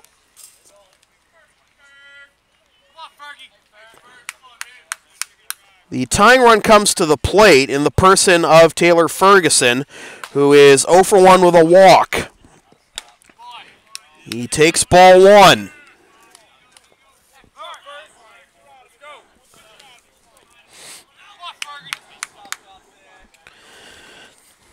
Both benches vocal in support of their teams. That's what you got to do in baseball. You got to chirp. On the outside corner, strike one to even the count.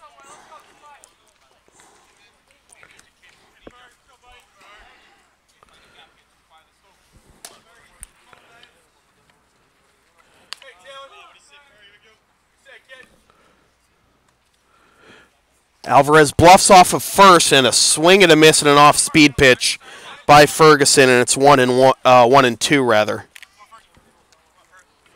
DeFranco warming up in the bullpen.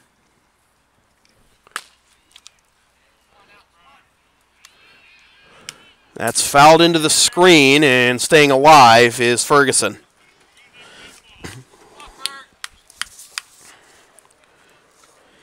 Mandris for the first 4 2/3, and now Martini for Reading. It's been Brzezowski, Godfrey, and Ferdin for the Blue Sox in terms of the pitchers. The 1-2, fouled off again.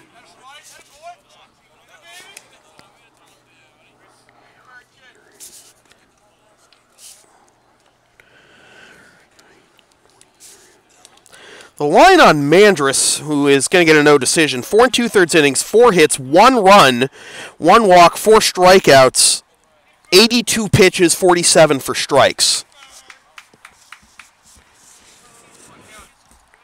The 1-2 again. At the knees, strike 3, and Ferguson is incensed.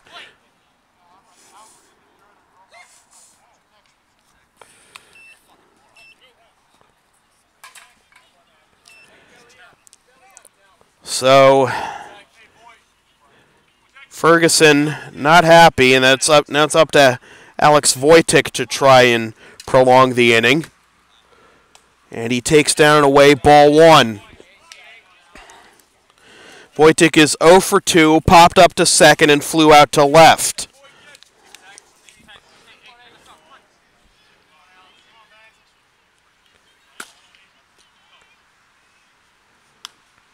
He lines this one into center field, and this will get down for a base hit. Alvarez will hold at second, so first and second, 2 out. Voytek has his first hit of the ball game, and now it's time for Jeff Costello, who's 2 for 2 with a single and a triple, and he has scored the Blue Sox only run thus far.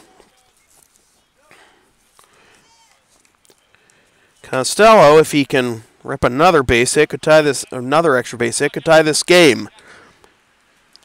Voytek runs all right for a catcher. That's way down and away, ball 1.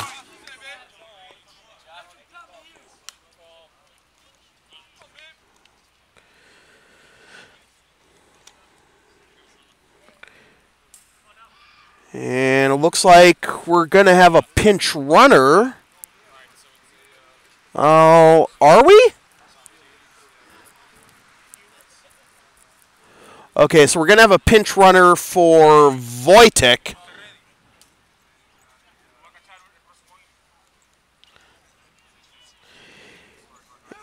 And it's going to be Connor McHugh pinch running for Voytek.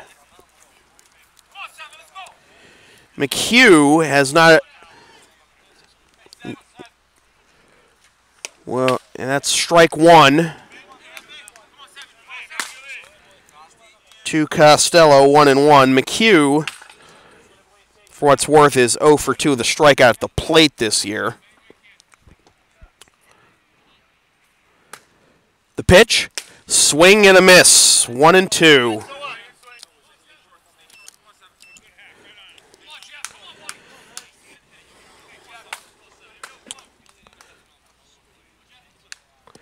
Martini trying to wriggle out of this 2-out jam.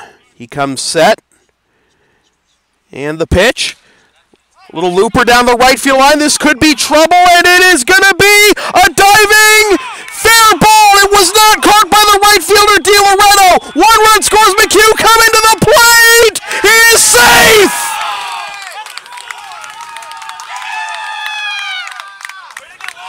The Bulldogs think it's a foul ball. Costello has a triple. The Bulldogs are not happy. They thought that was a foul ball despite the best efforts of Di Loretto.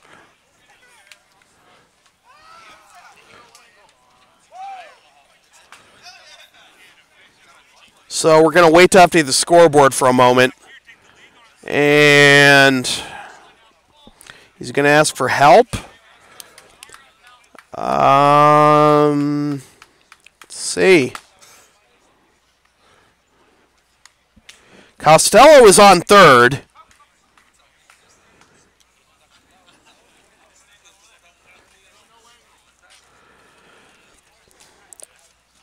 All right, so it is a two-run triple for Costello, and the game is tied.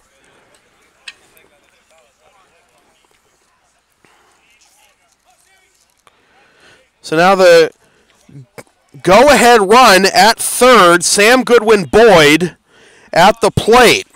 What a turn of events that was from the upsetting strike three for Ferguson to now a tie ball game.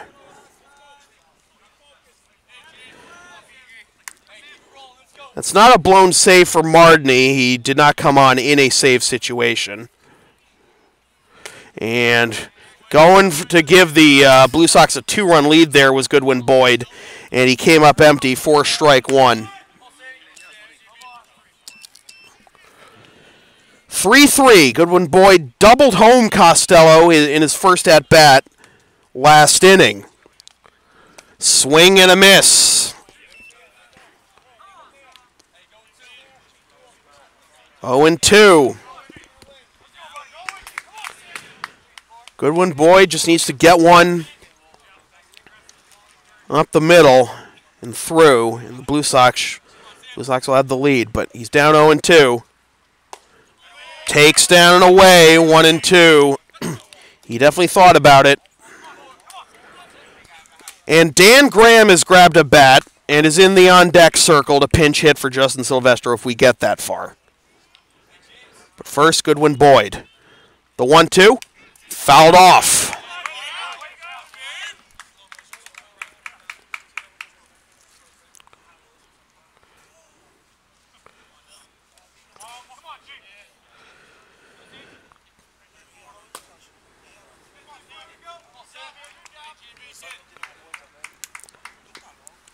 Costello at third after the two-run triple. The pitch popped foul.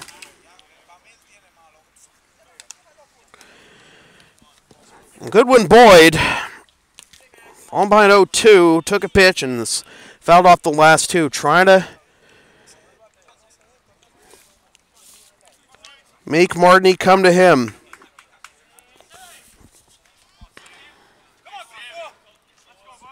Mardney comes set. The 1-2. Swing and a miss, strike three, and the side is retired, but not before the Blue Sox tie the game on a two-run triple by Jeff Costello. That was not without controversy. After six complete, it is Blue Sox 3, Bulldogs 3. This is Blue Sox baseball on LSP.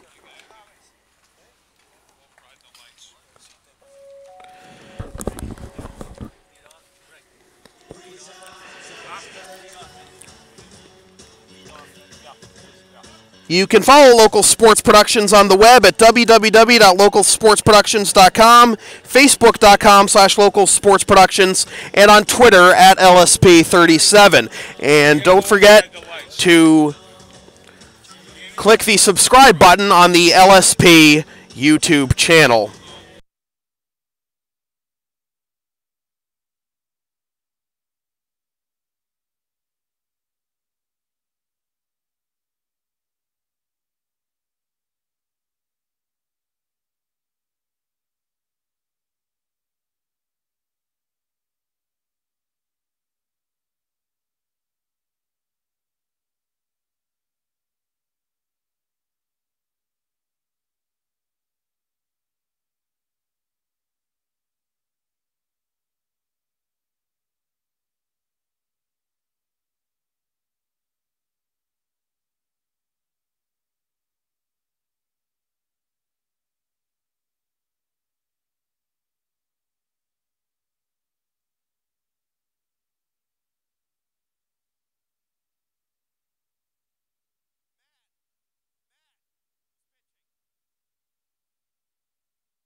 So we have a couple of changes for the Blue Sox as Derlin Tejeda has taken over defensively behind the plate after Alex Voytek was pinch ran for.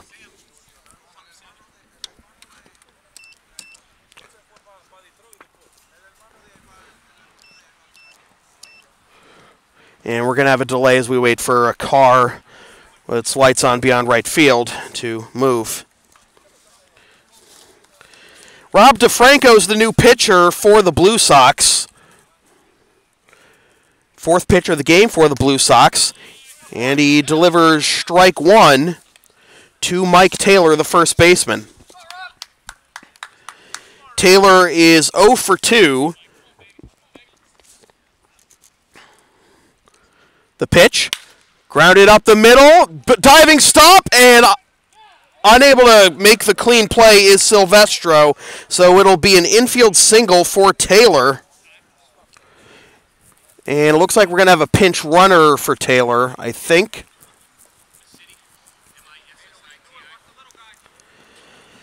So Rosario Masidi is going to pinch run at first for Mike Taylor.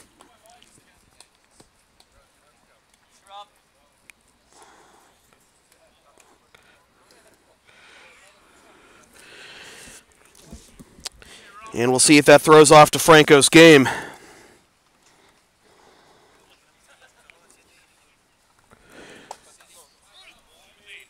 As that's outside for ball one to Nick Brno, who is 1 for 3. As he squared to bunt there. And Goodwin Boyd's going to come in and have a word with DeFranco.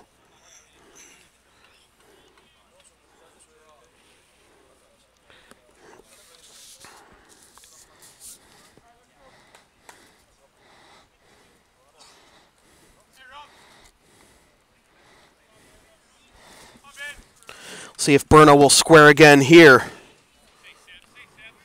He does. The pitch, and he gets a good one down in fair territory. Tejeda lobs it, and he is out.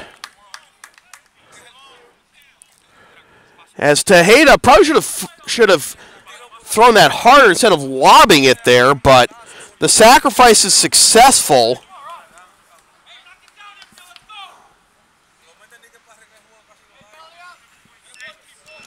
Runner in scoring position, and that'll bring up Mike DiDonato. And he takes strike one from DeFranco.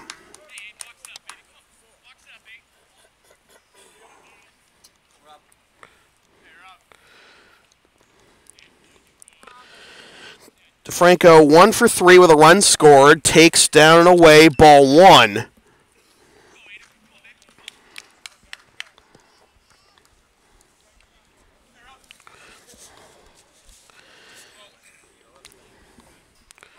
No one warming for the Bulldogs, so you're guessing Marty's going to try and finish this next half inning.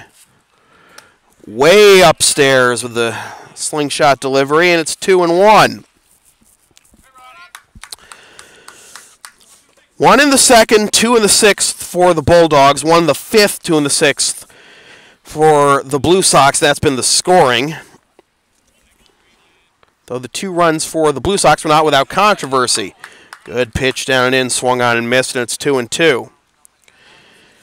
Bulldogs saying the ball that Costello hit was well foul, and we're going to have a stoppage of play as Masidi is going to have a word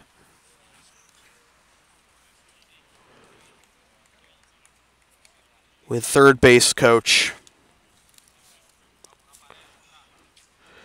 Johnny Hayes.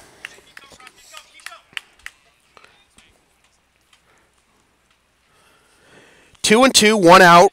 Go ahead, run at second, top of the 7th. DeFranco comes set, and the pitch just missed down and away, 3-2. with the number 3 man, Ryan Wolfsburg, due up next. And DeFranco questioning the umpire, maybe? Full count. The 3-2. Chopped to the shortstop. Curley has to hurry, and he will eat it. And he spins back to third to see if Rousseau would stray too far off the bag, and maybe Russo could ninja tag him, but to no avail. It's an infield single for DiDonato, so the go-ahead run now 90 feet away with 1 out. That does put the double play in order, however. But you've got your run producers coming to the plate, starting with Ryan Wolfsburg. Wolfsburg 1 for 3, singled and scored his last time up. Grounded to a 4-6-3 double play in the first and struck out swinging to end the third. On deck is Marciano, and he is 1 for 3 with a single and a run scored in the first. Then he grounded out to Godfrey and popped up on a bunt attempt.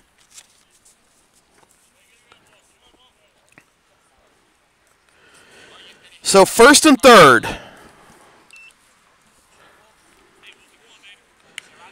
1 out. Game possibly hanging in the balance here. 3-3 our score in the 7th. DeFranco comes set. The pitch runner goes from first, and Tejeda does not throw. It's a stolen base. So now 2 runners in scoring position. 0-1 the count. Infield will come in. So now DeFranco really needs a strikeout here. And this is chopped foul to the right. 0-2. Masidi was coming home with a big grin on his face and realized it was foul. 0-2 the count.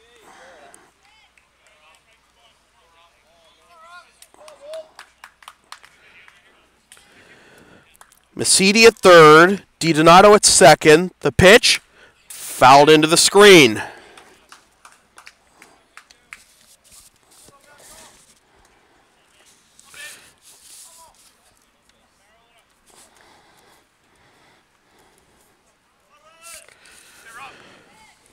Infield still in, 0-2 the count. The pitch, breaking ball down and away, 1-2.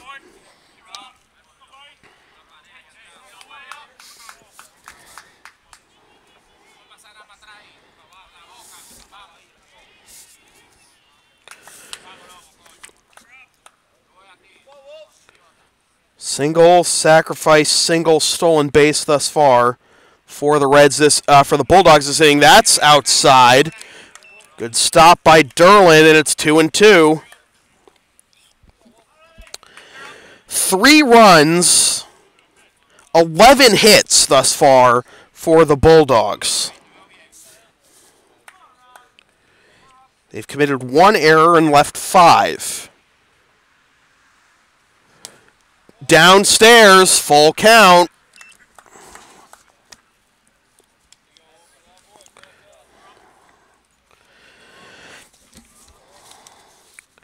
In danger of loading the bases for the cleanup man, Marciano, rather.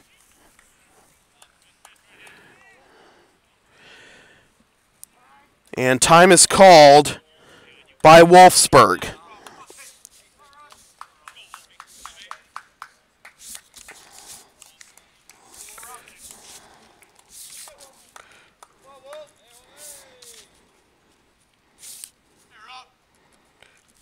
The pitch popped up into right field. In comes Costello, makes the catch. Masidi tags, and a strong throw gets away from Tejeda, but it's not enough to advance the runners as DeFranco backs it up. So, good job by DeFranco to back up the wild throw. No run scores, and now it's still second and third, but 2 away. For the cleanup man, Marciano. Singled and scored in the second. Grounded out to the pitcher in the fourth. Popped up a sacrifice bunt attempt last inning.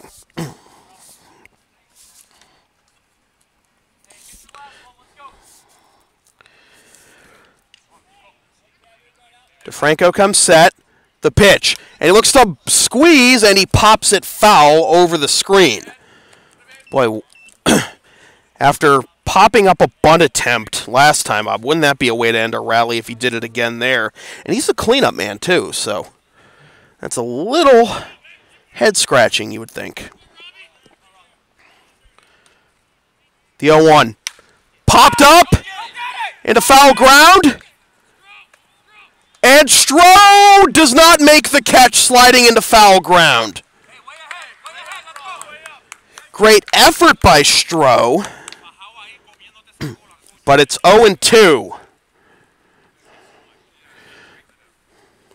So Marciano still alive here.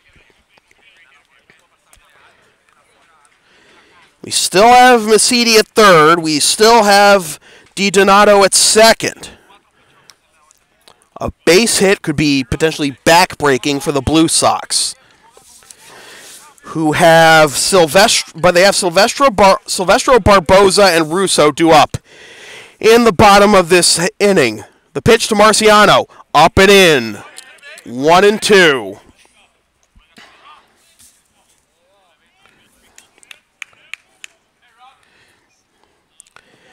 And the veteran Zach Tallis on deck. The pitch. Just missed down and away. 2-2. Oh, I thought the umpire was going to ring him up, especially after the call on Ferguson last inning. 2-2. Let's see if that throws DeFranco off. The pitch. On the inside corner, strike three called.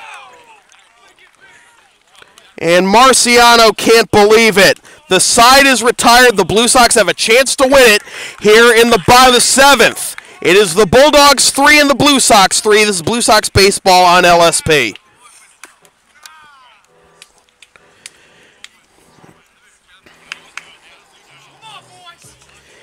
You can follow the Blue Sox on the web at www.lexingtonbluesox.com, facebook.com/Lexington Blue Sox, and on Twitter and Instagram at BlueSox_ICL.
So Dan Graham, getting his first at-bat of the season for the Blue Sox, is going to pinch hit for Justin Silvestro to lead off the bottom of the seventh. Graham, never one to shy away from the clutch moment.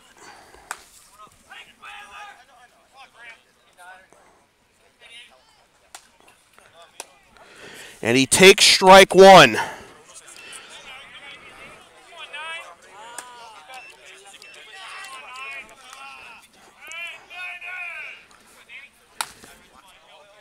Martin threw a lot of pitches last inning, 29, as that's outside ball one.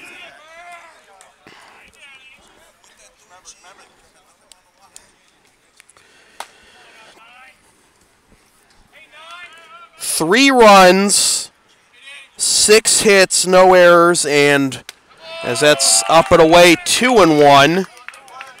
5 men left for the Blue Sox. Their offense has only really started to develop here in the last 2 innings.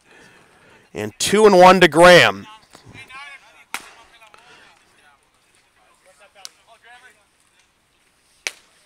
Taken down the heart of the plate for strike 2.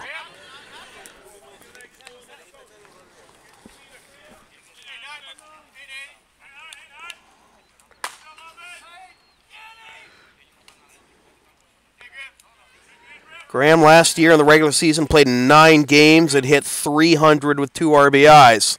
And he swings and misses at a high one for out number 1.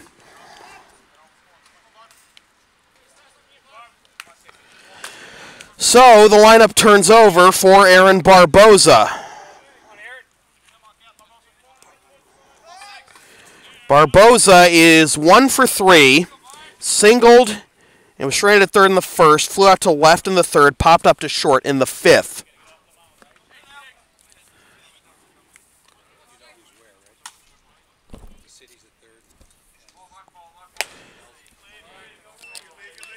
Ball 1 there to Barbosa.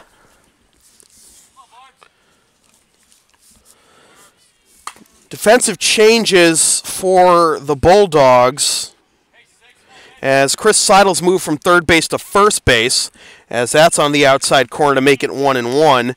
And Rosario Macidi has stayed in the game. He's at third base.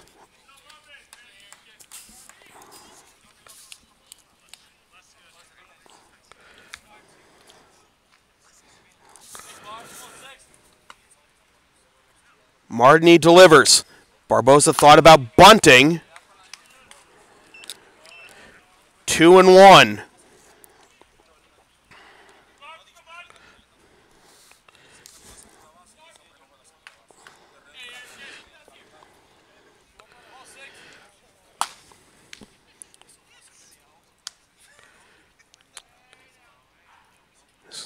Crowd and the team's been on pins and needles all game. This is lined foul to the left and out of play. Evens the count at 2. A tense game that is past the 2-hour mark, and we're still tied in the 7th. If the Bulldogs manage to force extra innings here, it'll be the 5, 6, and 7 hitters due up in the top of the 8th, Tallis, DiLoretto, and Bosco. The pitch, grounded to the third baseman. Macidi fires on to first in time. 2 down. Barbosa's wheels were not enough there.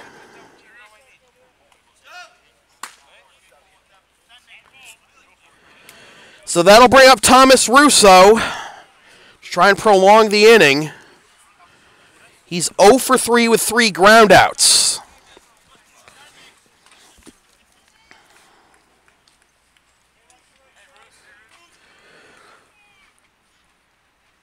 The pitch, in the dirt, ball 1.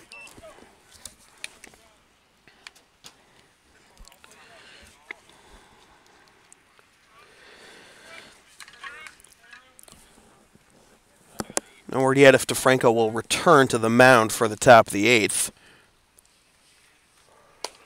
On the outside corner, 1-1.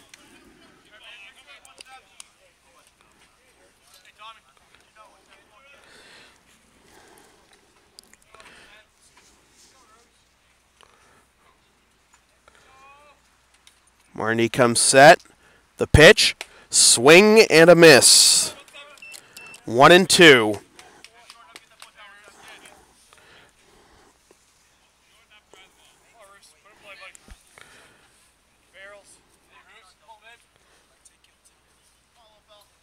Marnie shakes off a couple of signs. Now comes set again. And the pitch, up and away, and it bounces off the mitt of Bosco. 2-2. Bosco's lucky. Martin's gotten the first two already. Otherwise, that could have put a runner into scoring position. What would have been the winning run into scoring position.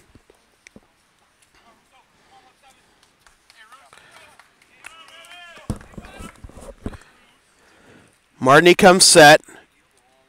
And the 2-2. Grounded up the middle, and that will get cut off by the shortstop, Marciano, temporarily, but it gets into center field for a base hit. So, the inning is still alive, and that brings up Ross Curley. Ross is 0 for 3, struck out swinging in the first, reached on an error in the fourth, and grounded out to second, leading off the sixth. Russo, don't know if you're going to try running him here. The pitch, slide step, and it's fouled over the screen for strike one.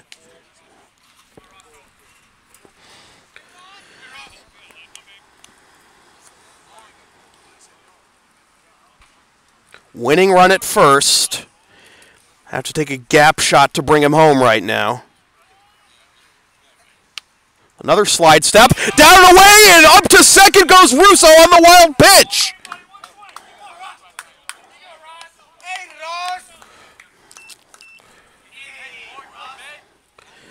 So, now it won't take a gap shot. It should take a base hit here for Ross.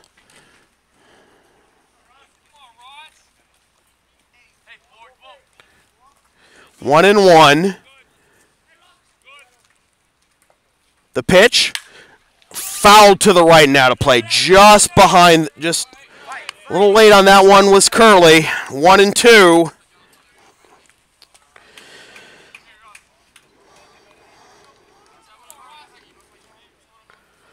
The Blue Sox have left 4 runners in scoring position tonight.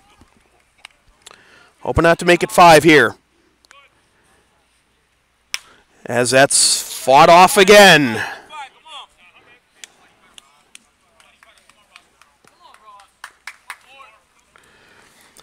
Russo advancing to second on the wild pitch, represents the winning run at second.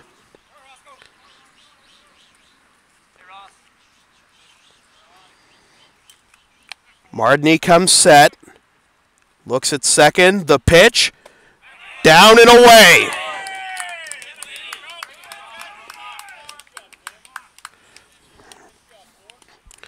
He definitely made Ross think about it there. So 2-2 with Julian Alvarez on deck. Infield back. And the pitch into right center field, and this will be caught by the right fielder, Di Loretto, and we have bonus baseball. After 7 complete, still Bulldogs 3, Blue Sox 3. This is Blue Sox baseball on LSP.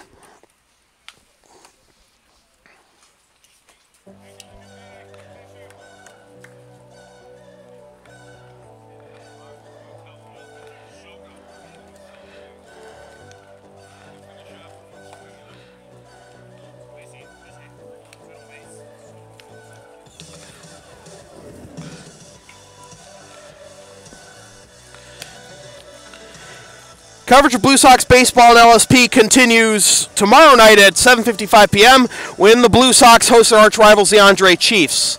Watch live at localsportsproductions.com/live. Then stream the game the next day at localsportsproductions.com/on-demand or on the LSP YouTube channel.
So here we go to the top of the 8th. Bonus baseball time.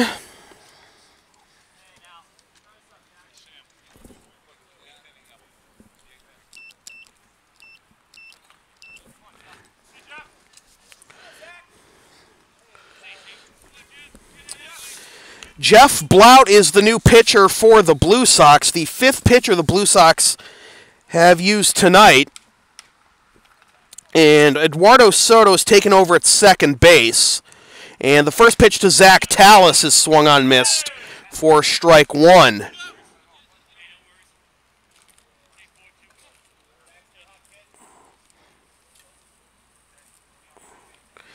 Next offering of the power-hitting Tallis is fouled away for strike 2.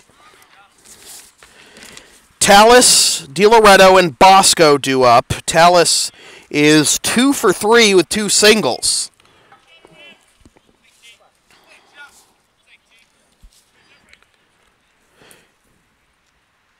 The pitch, and that hit him. So the go-ahead run aboard to lead off the inning for the 3rd straight inning for the Bulldogs.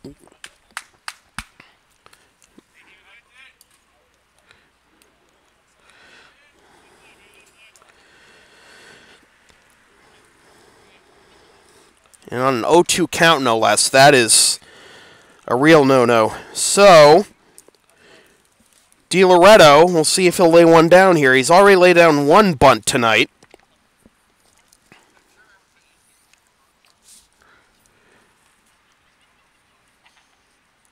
And he does not square and takes up and in, ball 1.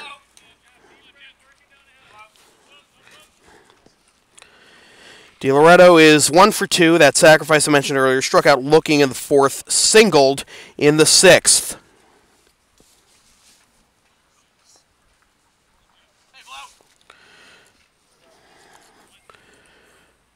Now he squares, gets it down right to the pitcher. He'll go to second for the force, and they get the lead runner. They won't get the double play, but that's all right. So the force goes 1-6 on the fielder's choice.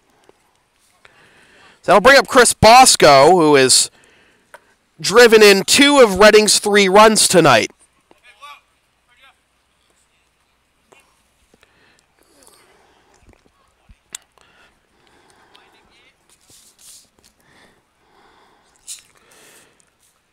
Blout delivers, and this is popped up into foul ground. Derlin, and he won't get it as it's off the top of the Bulldogs' dugout for strike 1.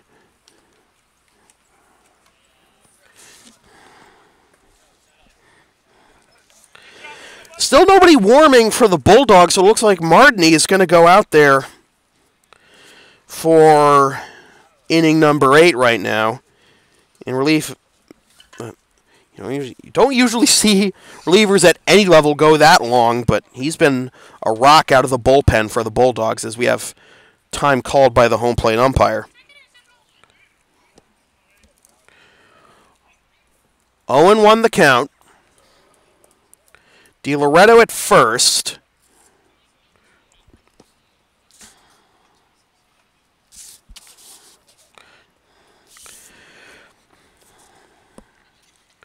Blout with the arm dangling. Now comes set. And now he steps off the rubber and wants to cycle through the signs with Derlin again.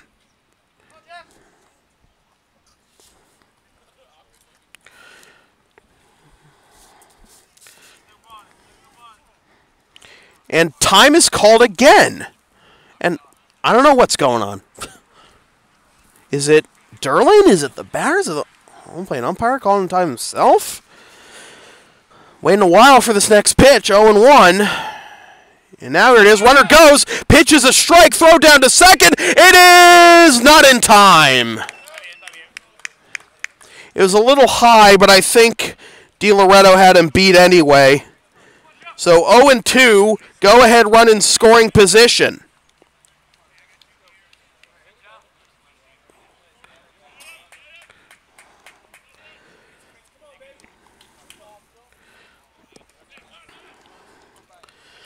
Bosco looking for his third RBI.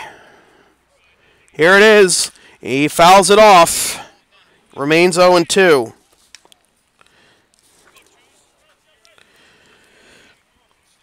Bosco drove home the first run of the game back in the second and gave the Bulldogs a 3-1 lead in the sixth with an RBI single.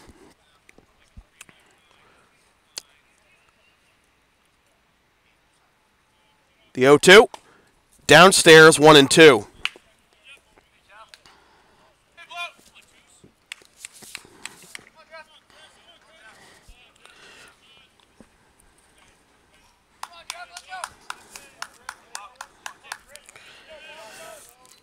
Blout looks at second.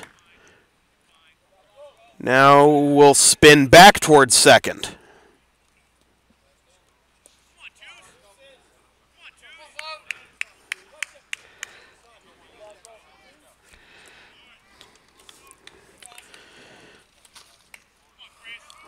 Chess match here right now between Bosco and Blout. The 1-2. Line down the left field line and foul.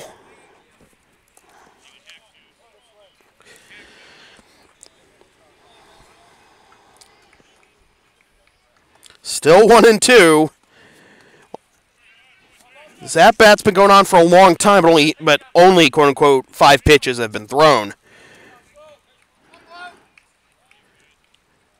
DiLoretto at second.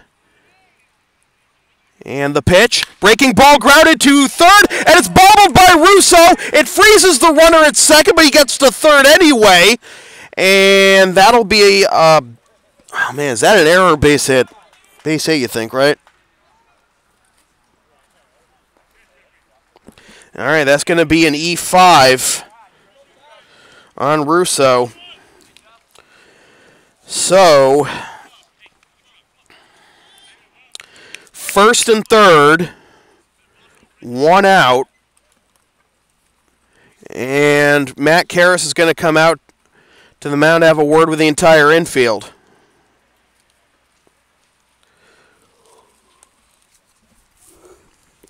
And Chris Seidel, who is now the first baseman, will come to the plate. He is 0 for 3 with 2 strikeouts.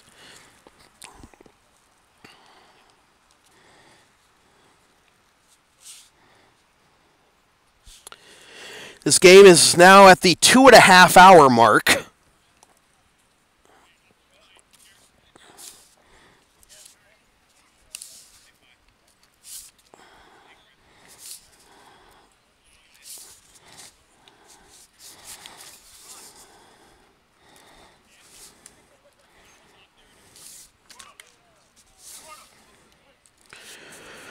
So the infield comes in, except for the first baseman, Goodwin Boyd. Runner goes from first, and it's a strike, and the runner steals second.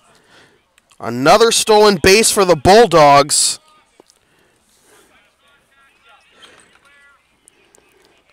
Once again, second and third, 1 out. The pitch, upstairs. 1-1. Bulldogs have stolen 3 bases in the last 2 innings. Trying to get that go-ahead run across. That's fouled over the screen and out of play. 1-2.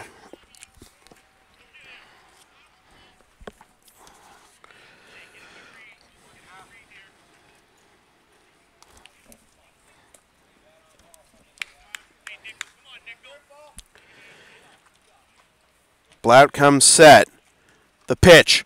In the dirt, gets away from Tejeda. Runner comes home. The throw! He is out!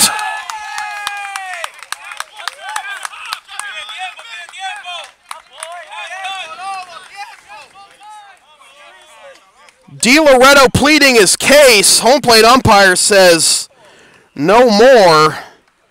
It's a wild pitch that allows Bosco to get to third. But now they're 2 down. John Halsey not happy.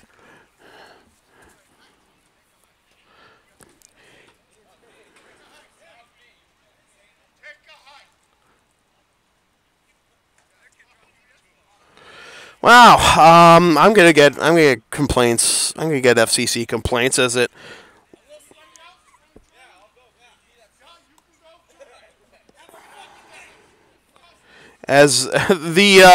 home plate umpire has ejected a couple of Bulldogs, including Steve Houston, who says he didn't say anything, and this is Bulldogs have not been happy with the officiating tonight.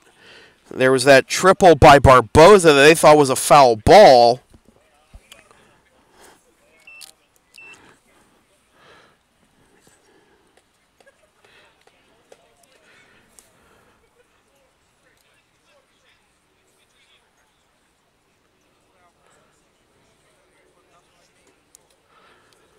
And so the count is 2-1.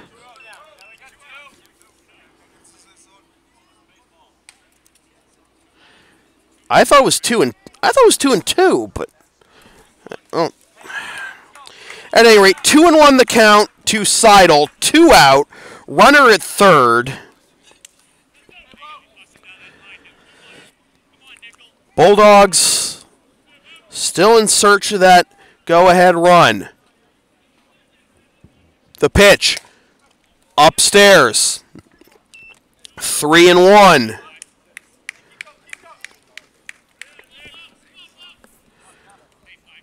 Rosario Macidi is on deck. And the pitch skied into center field. Ferguson will make the catch, and the inning is over. So opportunity number 2 for the Blue Sox to walk it off. After 7.5, still Bulldogs 3, Blue Sox 3. This is Blue Sox baseball on LSP.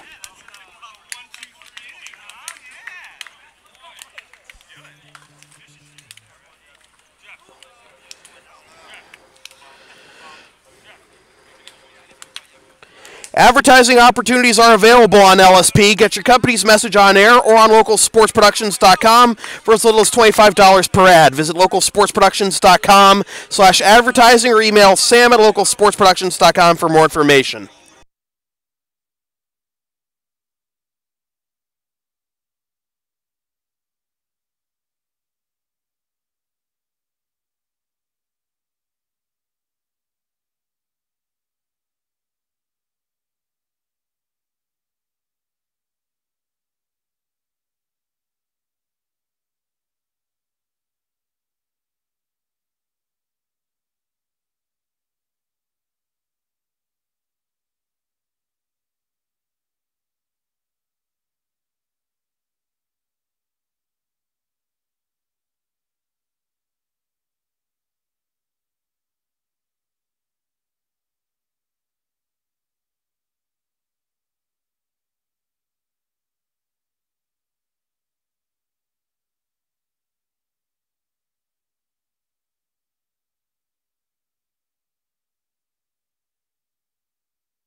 So here we go to the bottom of the 8th. Julian Alvarez, Taylor Ferguson, and Derlin Tejeda due up for the Blue Sox. Julian 1 for 3 with a single and a run scored. And the pitch to him from Martini is fouled off for strike 1.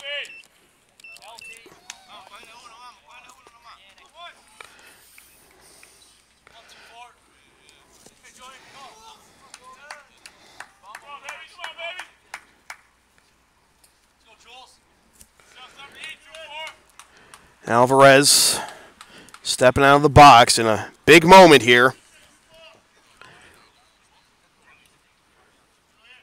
And the pitch, swing and a miss. One trying to end it with one swing and came up empty. It's 0-2.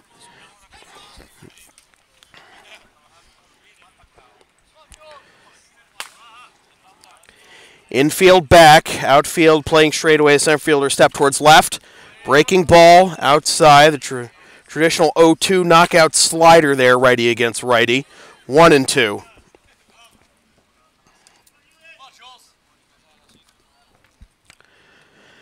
The pitch misses outside, 2-2.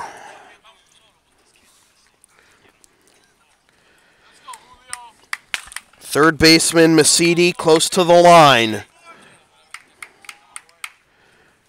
Good gap down the right field line if Alvarez can turn one the other way, but he comes up empty at a pitch at his helmet brim, and it's out number 1.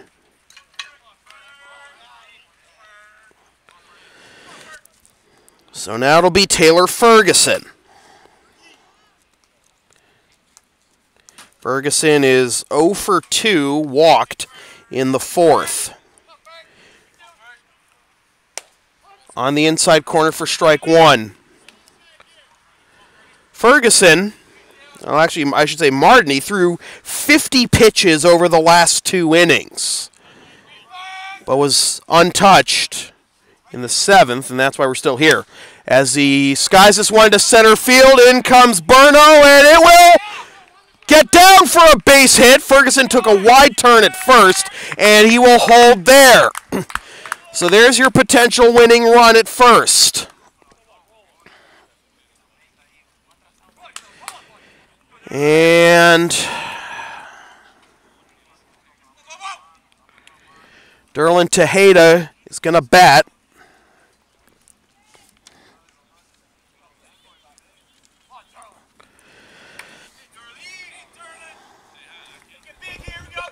Derlin did not play a whole lot last year, and he's done well in his chances this year as he fouls that one into the screen for strike 1. Derlin has 2 doubles this year.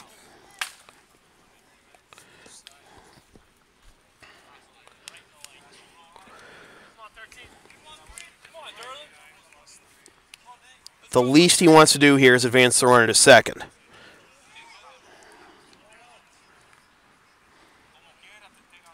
Ferguson leading off of first. The pitch on the inside corner, strike 2. Jeff Costello, who has been the center of attention tonight, is on deck. Down and away, 1-2.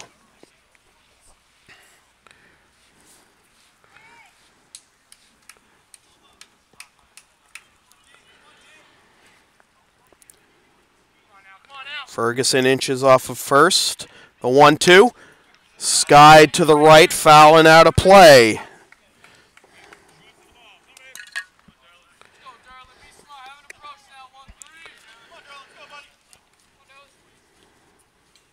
Three our score. It's been that way since the 6th. Blue Sox tied the game in a controversial triple that the Bulldogs thought was a foul ball. This is grounded to the right side and through for a base hit. Ferguson is going to slide into second and hold there. Oh, I thought that was, I thought that had gotten through, but they had a play on it initially, but first and second, 1 out. And now Costello, who has 2 triples and a single to his credit, has a chance to be the hero as he tied the game again on that controversial triple in the 6th inning. Martini looking to roll a double play ball here.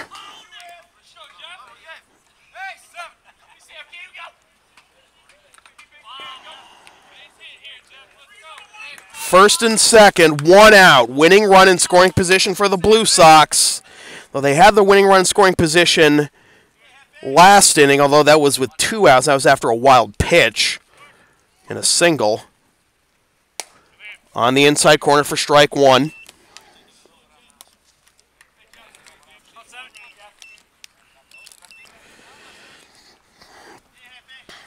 Costello, as the outfield is playing deep here to cut off anything in front of him. In the dirt, blocked by the catcher, Bosco, and no advance by the runners. 1-1. This has been a very tense game for all parties involved, even the umpires and the broadcaster.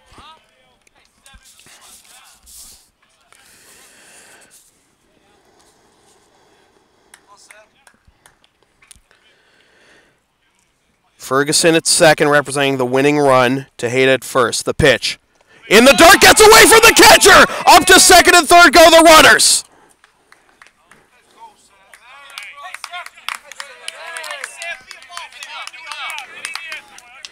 And time is called.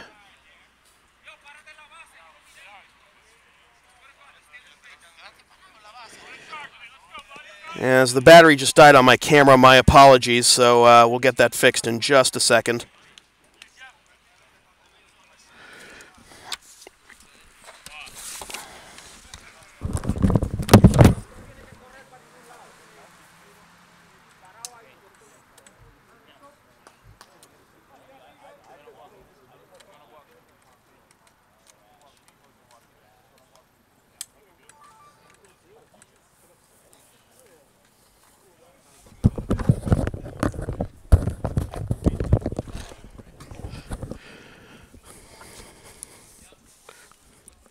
So,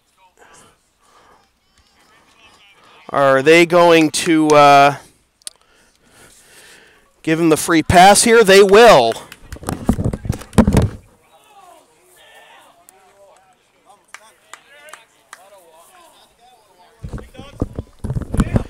Okay, folks, bases loaded as they just issued in the intentional walk.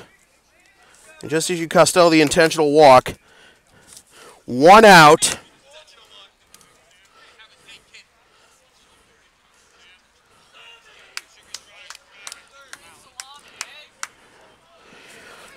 Infield is in. So anything into the outfield should end it. Ferguson at third. Tejeda at second. Costello at first. Sam Goodwin Boyd, double and strikeout since entering the game. The pitch, slider, just gets in there for strike 1.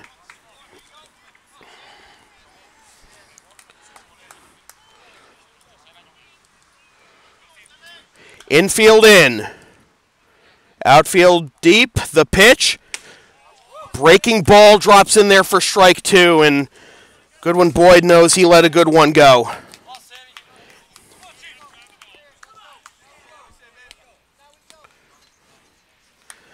Eduardo Soto on deck. Martini comes set. The pitch. Outside.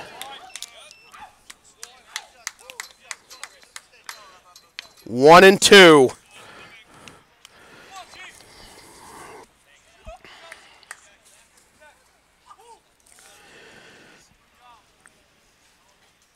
Goodwin Boyd just trying to get anything in play beyond the infield. The pitch. Foul tipped into the mitt for strike 3. And that is a big second out for Max Martini and the Reading Bulldogs. So now, it'll be Eduardo Soto.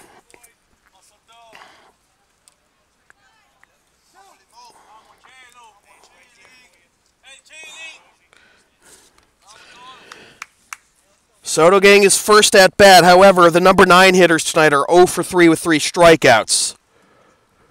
Soto lets the slider in there for strike 1.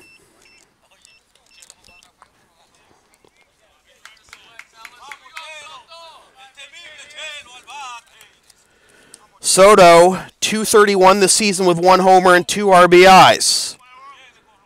The pitch. Swing and a miss at a pitch at his eyes. 0-2. Blue Sox need to capitalize here. The Bulldogs have the 9-1 and 2 hitters due up in the top of the 9th. Martini comes set in the pitch. Check swing, down and away. And that nearly got away from the catcher, Bosco. Blue Sox had the bases loaded, 1 out, but Sam Goodwin Boyd struck out. Now it's 1-2 to Soto. The pitch just fouled off.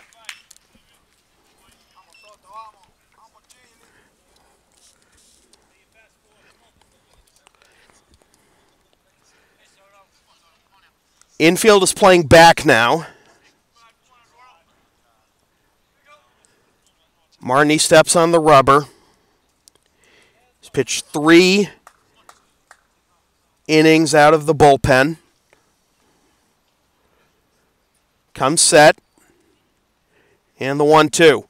Fouled off again.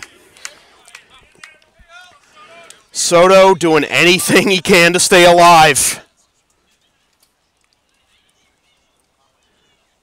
Base is filled with Blue Sox. The only one that matters is Ferguson at third.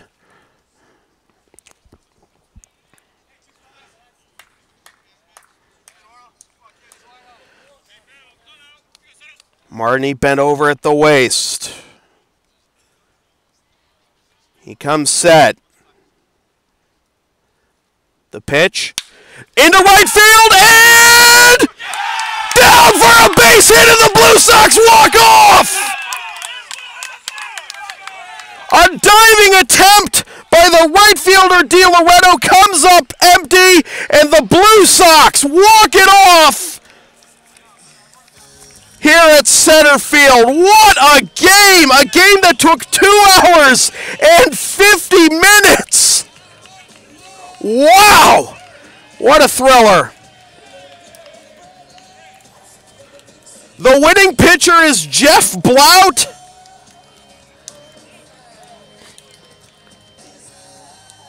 He improves to 1-0. The losing pitcher is Max Martini. He falls to 2-1. The final totals for the Blue Sox: 4 runs, 1, 2, 4, 7, 8, 10 hits, 1 error, and 9 men left. For the Reading Bulldogs, 3 runs, 4, 5, 9, 11 hits, 1 error, and 8 men left. Our player of the game, our players of the game are Jeff Costello, who was 3 for 3 with 2 triples and a run scored and 2 RBIs, and Eduardo Soto with the big walk-off RBI single here in the bottom of the 8th. So with the win, the Lexington Blue Sox improved to 6-3-1, 13 points, and with the loss, the Bulldogs fall to 5-7, 10 points. Well, that is an emotional win. It was going to be an emotional win no matter who was going to win that one, given the controversial calls and the emotions running high for both teams. Well, the Blue Sox will need to rest up quick because the Andre Chiefs are coming in here tomorrow night, and we'll have that game with a video broadcast live tomorrow night here on LSP. So, with that said, this has been a presentation of the Lexington Blue Sox in association with Local Sports Productions, serving Greater Boston student-athletes since 2011. Copyright 2017, unauthorized redistribution of any portion of this broadcast without the express written permission of the Lexington Blue Sox or Local Sports Productions is strictly prohibited. Coverage of Blue Sox baseball on Local Sports Productions continues tomorrow night, as I said, at 7:55 p.m. when the Blue Sox host the Andre Chiefs. Watch live at localsportsproductions.com/live or on YouTube, then stream the game the next day at localsportsproductions.com/on-demand or on the Facebook or on the LSP YouTube channel, which I remind you, please click the subscribe link. And don't forget to follow LSP elsewhere on the web at Twitter, LSP37, and Facebook.com/localsportsproductions. Once again, the final score from center field at Lexington High School. The Lexington Blue Sox walk it off against the Reading Bulldogs 4-3. My name is Sam Feely. Thanks for tuning in.